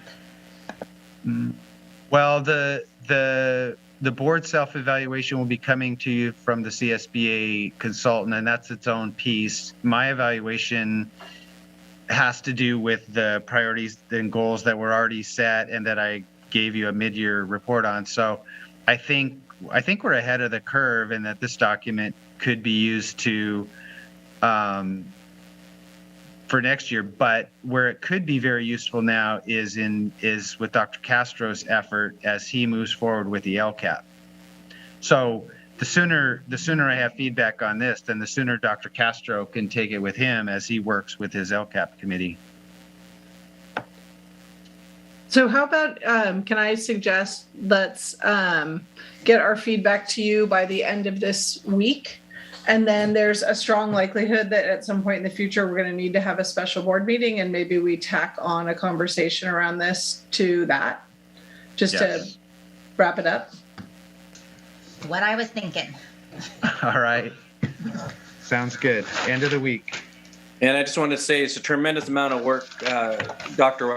Rice, that the staff and yourself have put into this. I saw that the Padlet and all the ideas, and what a tremendous special meeting that was in getting all that information together. So I really like that format with the Padlet, something that we can look for the future to use and get everybody involved in. I know I was traveling on the road home from Morgan Hill, and I was like just amazed at the ideas and how easy it was to be able to submit what you wanted to be said in that Padlet. So tremendous job. Please thank the staff and the executive board for it. Thank you. I have one comment. Sorry. I know that one of our Padlets was to incorporate principal feedback, and that was wonderful. Is there a way, so we're providing our feedback, and I know this is a board piece, and I guess I would just be curious for the principals possibly, I don't know, this is consensus of the board, to kind of give a quick glance to see if there was anything that they feel maybe needs to be teased out or included, or just to kind of give almost like their blessings of, yep, this looks like it's captured. So I don't know if that's even appropriate though. And again, I look to my fellow board members as this is my first time process going through these priorities. Well, I have a suggestion for your consideration. I actually have the principal's Padlet right here with me. I can send that to you in the Friday letter so that you can kind of compare it with the priority document. This is part of the work that went into the document you just saw, was to reconcile this document with your Padlet that you did with the cabinet. So their suggestions are in there if there were multiple votes of yes. But I can send this to you so you can see what the principals are saying. Okay. Thank you.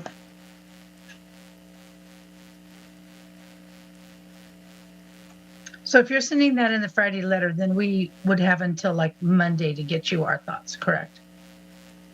You know, I'll just send this to you tomorrow, first thing in the morning. Ms. Dom, I know you're listening in. We have this as a separate. Okay. We can send that very quickly.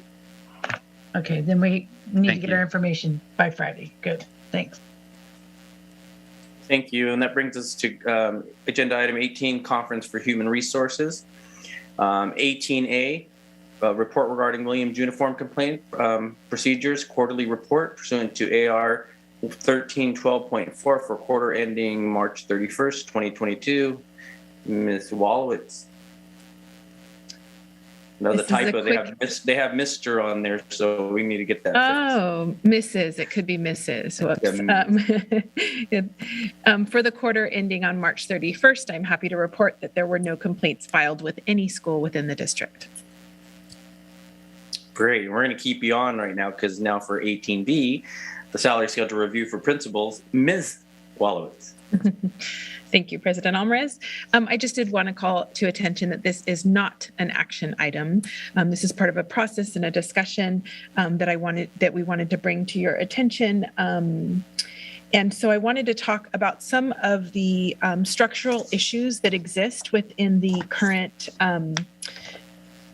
site principal salary schedules that we currently have in place that I do believe could be revised, that would be an improvement to our salary postings and would improve our recruitments.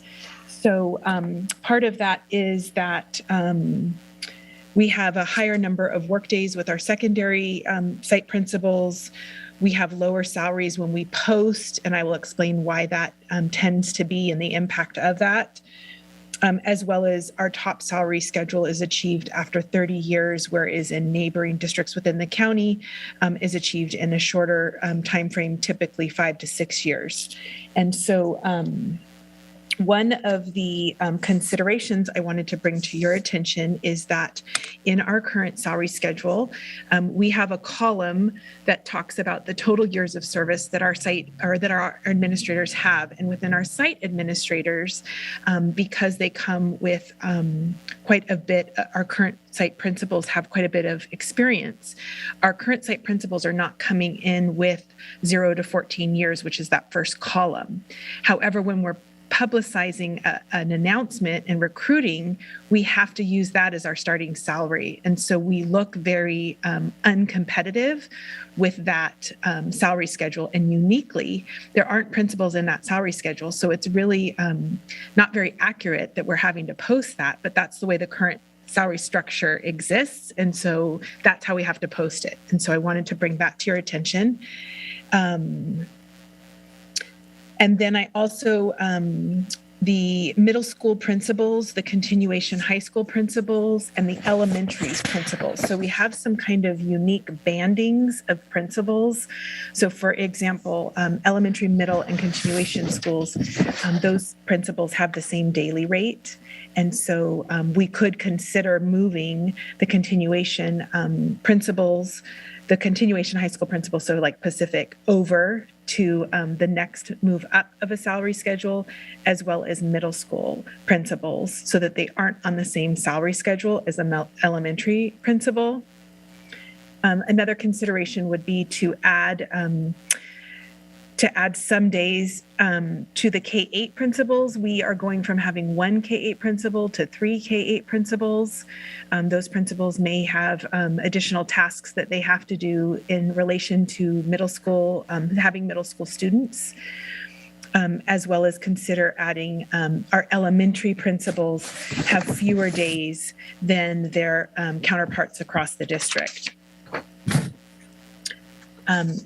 In addition, we have another unique structural piece to our current staffing is that our comprehensive high school principals, as well as our district administrators, are in that same band.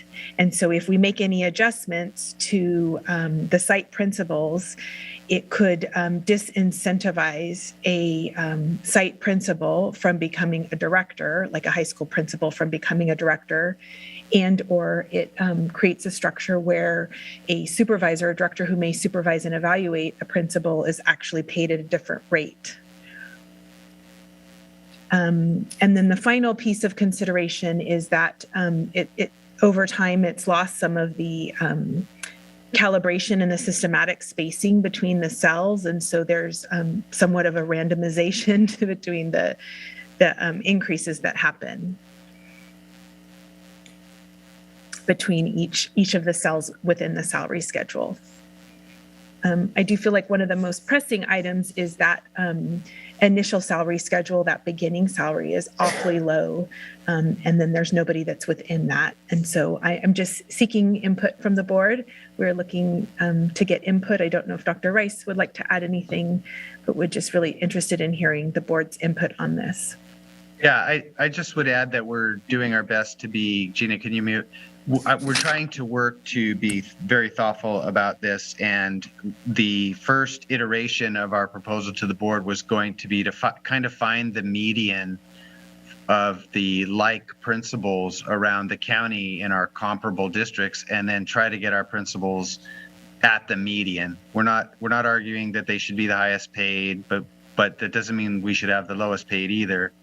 Then when we had that, when we were reviewing all of the different impacts of what that would mean, as Ms. Wallowitz said, because of the current banding of groupings of principals with directors, if you adjust the principals in a particular band without also adjusting the directors in the same band, then all of a sudden you have principals making more than directors, which is the case in a neighboring district, and they have a heck of a time finding qualified directors because no principal wants to take a pay cut to go supervise people that are making more than them.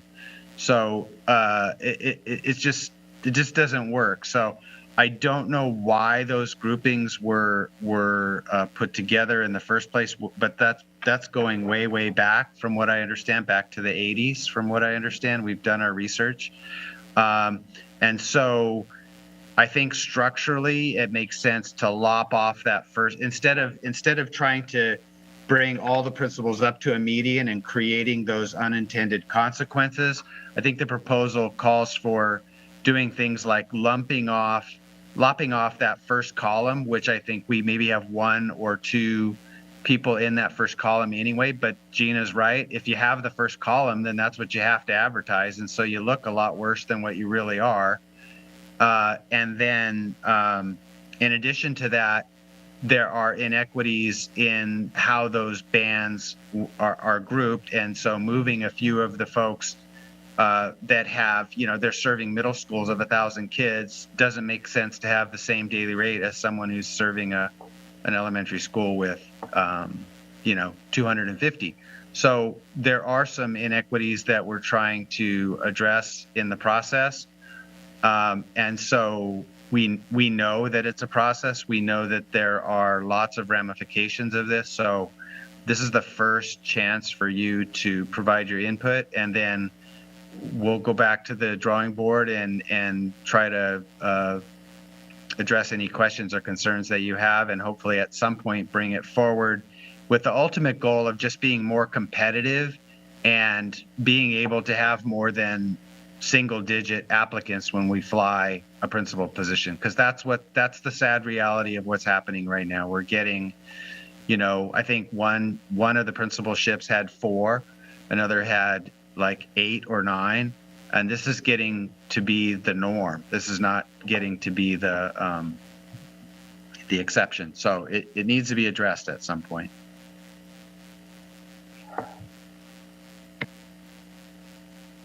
Thank you, Dr. Rice. Trustee Lomax? Well, I guess I agree. I think that we have a lot of things that are not competitive with our surrounding and neighboring districts. But when we do something like this, is this something that we have to discuss in negotiations? I mean, how does this affect, when you do something, there's always that domino effect that it affects things you don't think about. I'm just wanting to make sure that, I absolutely agree that the first thing we need to do is to fix the wrong that's not going to attract people to our district, especially in the principal capacity, because that's so important. But I guess I'm just wanting to make sure that we're how wide does the process go?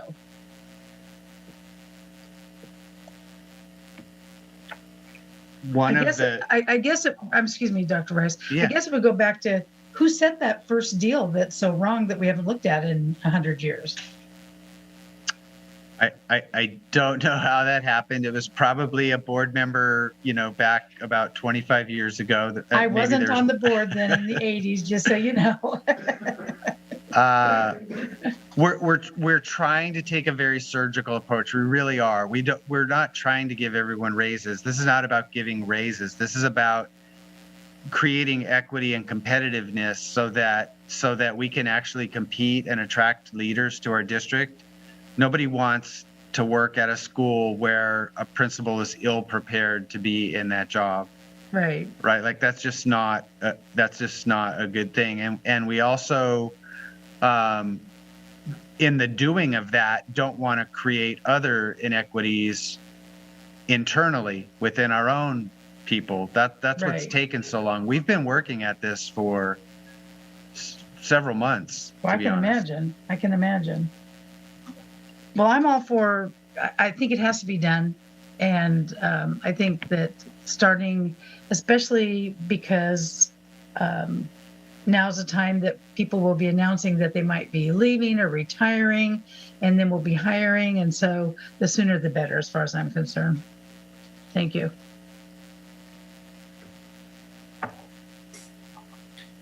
I would agree that it needs to be done as well. I guess what I'd like to see are whatever recommendations staff has for us. Maybe the first thing, lopping off that first column, there's few or nobody in. If we lopped it off, if there are a couple of people in it, what's it going to cost us? And then with whatever the next recommendation is, separating out different groups, what is that going to cost us so we can look and see what the financial impact on each of these recommendations are.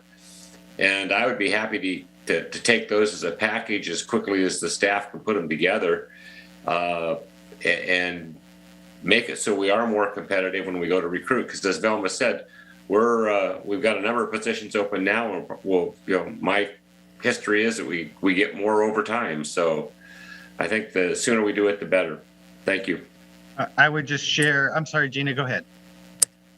I was just going to say, I know my Friday packet was quite large, so I apologize, but it was in there. So I'd be happy to resend it to you all so that you have that, because I do have each of those considerations and the financial impact that it would have, because I anticipated that might be your question. Dr. Dannenberg, it's in the April 8th folder of the Dropbox, and it's called Human Resources Certificated. It was a little confusing getting 2 drop boxes this week. I apologize that we don't normally do that. So, but thank you we can now look at it. Thank you, Ms. Wolowitz. I just want to give a shout out to Anna Campbell. We had a couple of very long meetings. What Anna is able to do is to operationalize concepts that we have to quickly get to what the bottom line is and what the impacts are of doing things like equalizing the steps and the column movement. For some reason, and this is just an artifact over time, and I had the same thing when I was assistant soup in Oxnard Union. Over time, the cells get farther apart, and there could be 2% between step 3 and 4, and then it's 2.5% between 4 and 5, and then it's 2.75, and then it's 1.8, and it's not equitable, and at some point structurally it creates problems. And so Anna has just done a great job in helping us visualize the impacts of these conceptual fixes. So Anna, thank you for that.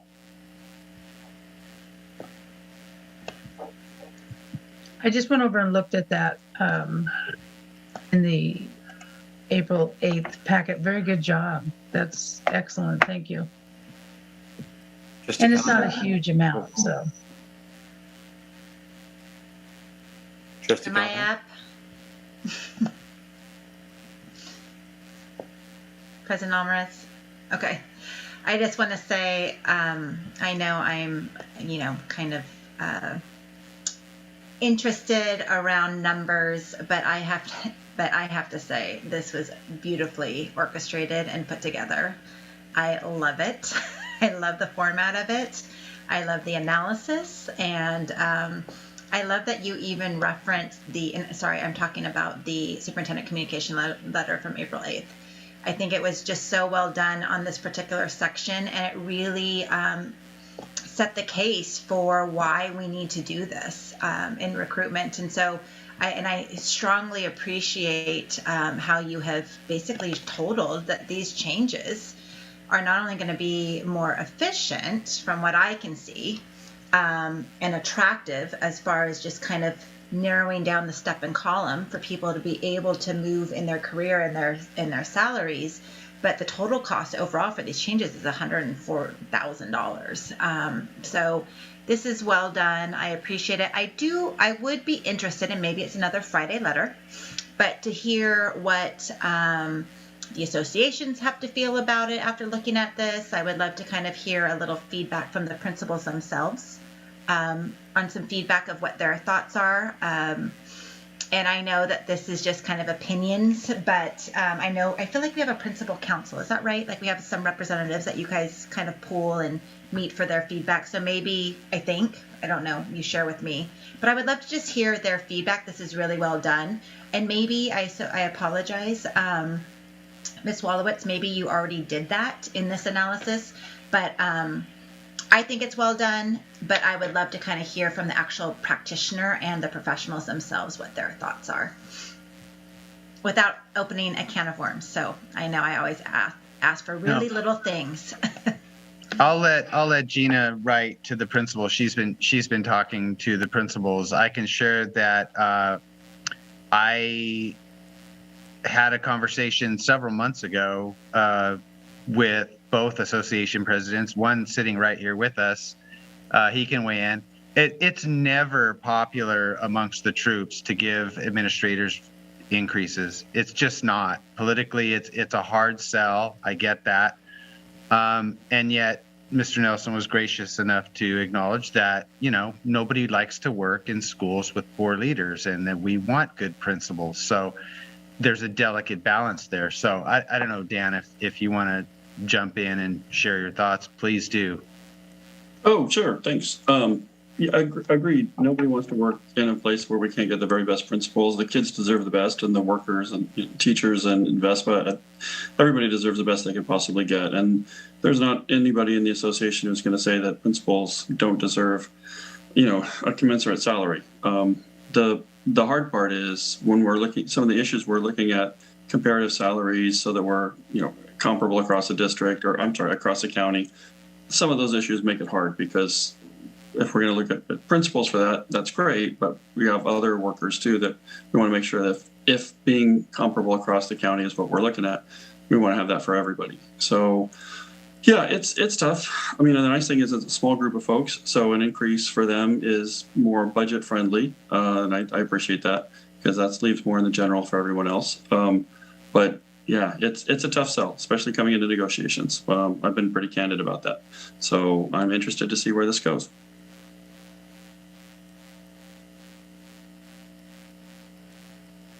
Trustee Rodriguez.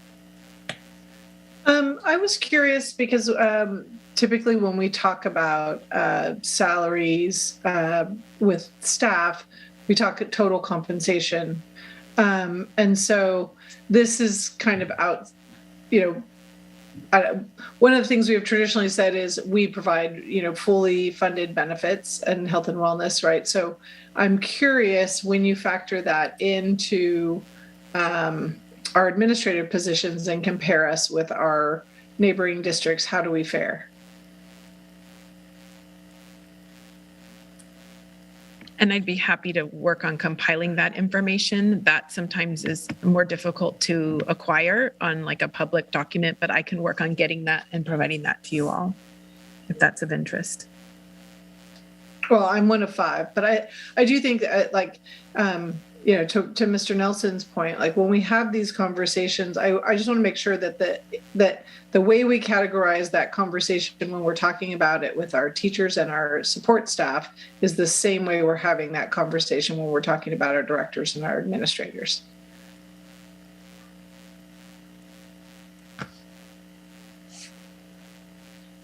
Other than that, I found the information really helpful. So.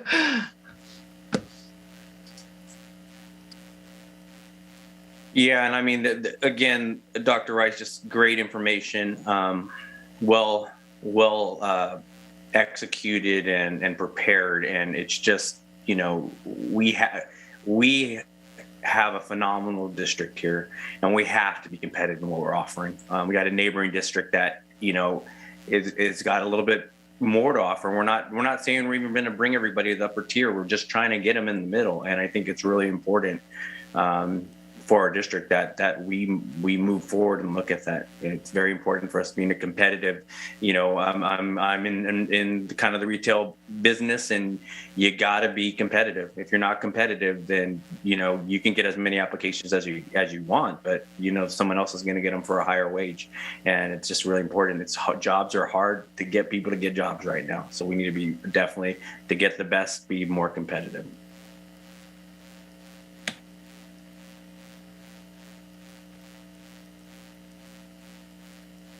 And I believe that brings us to our consent calendar. I skipped some pages. So it is recommended that the department item numbers 19 to 23 below be approved as presented. All items listed under consent are considered to be routine and may be enacted by approval of a single motion. There will be no separate discussion of these items. However, any item may be removed from the consent agenda upon request of any member of the board and acted upon separately. Do you have any items that need to be pulled, board members? Gonna look for a motion. I move to approve the consent calendar for numbers 19 to 23. Second. Thank you. Vote as follows. Trustee Lomax? Yes. Trustee Burke? Yes. Trustee Callahan? Yes. Trustee Rodriguez? Yes. And Trustee Alvarez? Yes. Thank you. Motion carries 5-0. Moves us to agenda item 24, which is board reports. Trustee Lomax? Well, we kind of already discussed mine with the declining enrollment committee, so that was the big thing I had to report. And the other thing that I wanted to mention, and I hope this changes once we do the audit and we make the changes in the IT, is we haven't had a technology meeting in a very, very long time. So I hope that part of our plan is to get back to doing that once we move along here. Thank you. Thank you, Trustee Lomax. Trustee Dannenberg? Yeah, the two committees I attended was the declining enrollment for you, and that information's already been shared. Also, the PAC meeting information that I thought was significant was that we have the new websites coming out soon, and so that's already been shared. On top of that, you know, I was able to attend a couple of different events this time. First of all, an Avid event at Foothill for all of their seniors, where the seniors were all telling us where they're going to go to school next year or what their plans are. And then a Teacher of the Month at Pacific. Really appreciate all the work our staff's doing. Thank you very much. Trustee Callahan? Thank you. It's late, so I'm just going to keep this brief. So on Wednesday, the 23rd, we had our LCAP Advisory Council, and so I represented the board, and thank you so much. Trustee Rodriguez also joined in the afternoon session, evening session, but we talked about the survey that we'll be sharing out for our families as well as our, please, Dr. Castro, correct me, but for our families and our teachers, anyways, and our community. And so I look forward to seeing astronomical numbers in the completion of these surveys once we send them out. So we definitely look to everyone here, everyone that's listening, to be filling those out. We definitely look at those surveys and we make decisions off of them. So thank you for leading that work, Dr. Castro and your team. Also, I had an opportunity to join our, that's not us, I'm talking about my inclusion council, but that was for work. I know what else I did. On the 25th and the 26th, thanks so much to the school board, I had an opportunity to attend the MIG session 1 around, MIG, all of our acronyms in education, is a master's in governance. And on behalf of trying to be and learn more as a school board member, so I found that to be very helpful, especially day 2, around helping form our governance team. So thank you for that opportunity. And I would also like to share that today, thank you, Dr. Dannenberg and I were both the board representative for the PAC meeting. It was well received. I think there's some great candid conversations that Dr. Rice had shared. I would love to see representation from all of our schools, and I do think that's a fabulous recommendation, Trustee Rodriguez, to have our APAC have a board representative at some of these. You know what? Never mind. We do have that already. Sorry, we meant the reverse, but that there's a two-way piece. So apologize. And also, this is for work, but I did attend in Sacramento, the week-long CASA conference, as I mentioned before, and I would love to see our folks to be a part of that. That is it. In the future, next year, and it's in Anaheim. Thank you, Trustee Callahan. Trustee Rodriguez. It's late. I'll waive mine. Thank you. And I was out of town, so thank you, Trustee Dannenberg, again for attending my committee meeting. And now we're going to move to coming events. Trustee Lomax, Dr. Rice. Usually I have someone. There we go. I'm being told to wait. I'm getting the finger like this from Marianne. It's telling me, hold on, just a minute.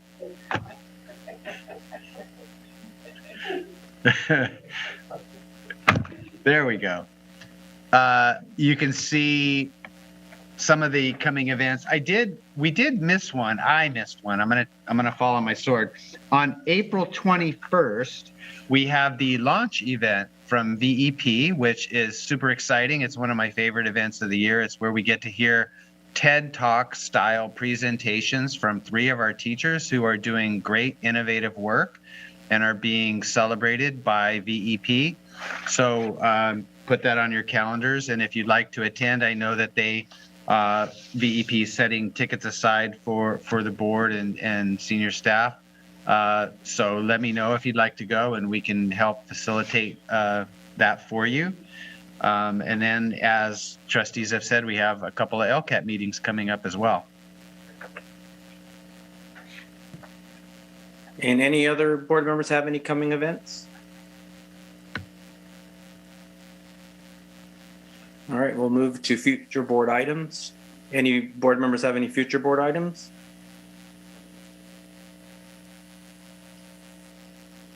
Trustee Callahan? You didn't shake your head no.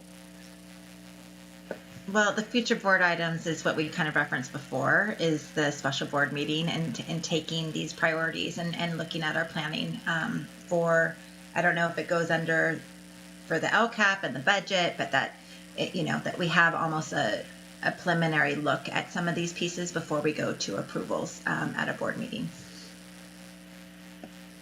Got it. Thank you. Board superintendent comments. Trustee Lomax. Trustee Dannenberg. Trustee Callahan.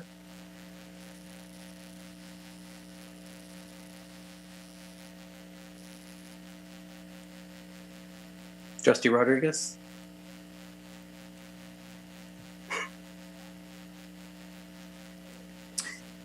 I do have a comment tonight, more of just stay and try to get through this. Dear VUSD, it is with deep regret that I inform you of my resignation from the Board of Education effective tomorrow. Having recently taken a position at a company that does business with the city and in turn the district, remaining on the board would present a conflict of interest that precludes me from finishing my term. I want to thank all of you. It has been a pleasure serving in the district that has given so much to my family and me. I appreciate being a part of such a fantastic district of exceptional educators, dedicated staff, and talented students. I want to especially thank Dr. Rice, the executive board, and all staff. No one in the community can quite understand the immeasurable amount of work you all put in making sure our students were educated, fed, connected, engaged, and not forgotten during the pandemic. The VUSD Village came together as it always does to ensure that all of our students were as successful as possible. I saw the late nights, the weekends, and dark circles under the eyes. However, I also saw the passion, dedication, and willingness to go another extra mile, even when the naysayers were the loudest voices you could hear. I have been very impressed by the team we have here, and the leadership has led it through some challenging circumstances. Keep up the great work. To our families, thank you. Thank you for entrusting me to work alongside our educators to ensure that we never lose sight of our mission. Thank you for your honest and thoughtful feedback over the last few years. I never took my responsibilities lightly, and I hope I lived up to the expectations you had of me when you elected me. To my family and my fiance, Erin, you've been nothing but a solid rock beside me through my difficult decision. And to the phenomenal board, my friends, I will genuinely miss our discussions. I have learned a lot from each of you and hope to find myself working alongside again one day. All of your hearts are in the right place. You are in it for our students, and for that, I thank you. The district will reach out to let you all know how my seat on the board will be filled. This is not goodbye, but rather see you around town. I will continue to cheer on our students every chance I get. I am a proud VUSD alum, VUSD parent, and even prouder VUSD team member. Goodbyes are not forever. Goodbyes are not the end. They simply mean I'll miss you till we meet again. It has been an honor serving as your board president, and hopefully in time I'll see you all again. Thank you for your time.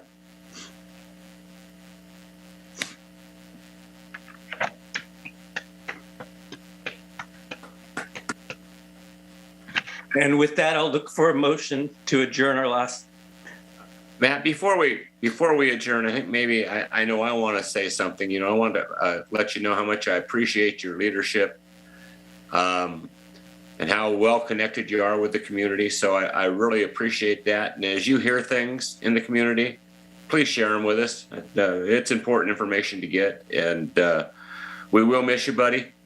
I miss our conversations and our friendship, but don't be a stranger. Take care. I'll go next, Matt. I feel for you. This has to be very hard, but I have your cell phone number, so you're not off the hook, just so you know. Thank you, Mama Lomax. Yeah, from my perspective, this just frees you up to do some committee work for us, dude. So, you know. Museum of Ventura County, Sabrina. Museum of Ventura County. Get me over there. Our go-to volunteer.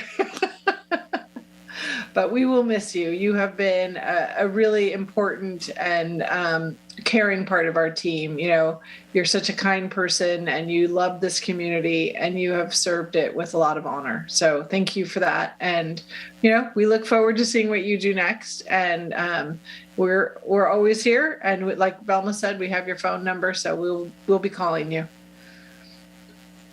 Thank you, Sabrina. Matt, I just want to say I know that this is such a hard decision, and we appreciate all that you've done as a fellow alum. You have led our team well, and with such positivity. You are always leveled, you're available, and you just always level up to how can we look at the bright spot. And I appreciate that, and I will remember that. And you're not going anywhere. So please, and I just hope that you know that things do happen for a reason, and there's going to be something amazing in your next chapter, and you have accomplished so much with this one. So thank you. Thank you, Amy. And Matt, on behalf of the entire staff of VUSD, and especially the executive team and the folks you see on the screen here, I have to tell you, we're going to miss you a lot. You have been so super supportive of the staff.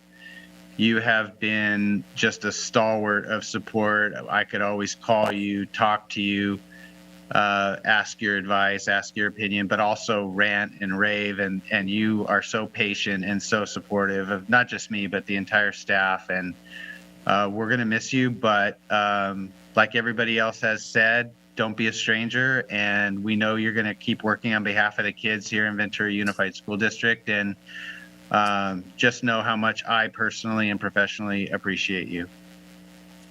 Thank you so much, Roger. It means so much. And just thank you, Dan, Carol. Please send my regards to them. It's been great working with you guys, and especially to these two rock stars. You guys are all rock stars, but Amy Dom and Maria Carros, you never get enough accolades and on what you guys do, and you've just been completely solid. And I love you guys all. So to keep my eyes from going anymore, I'd look for an adjournment, and I'd like to move to make the motion, since it'll be my last for a while.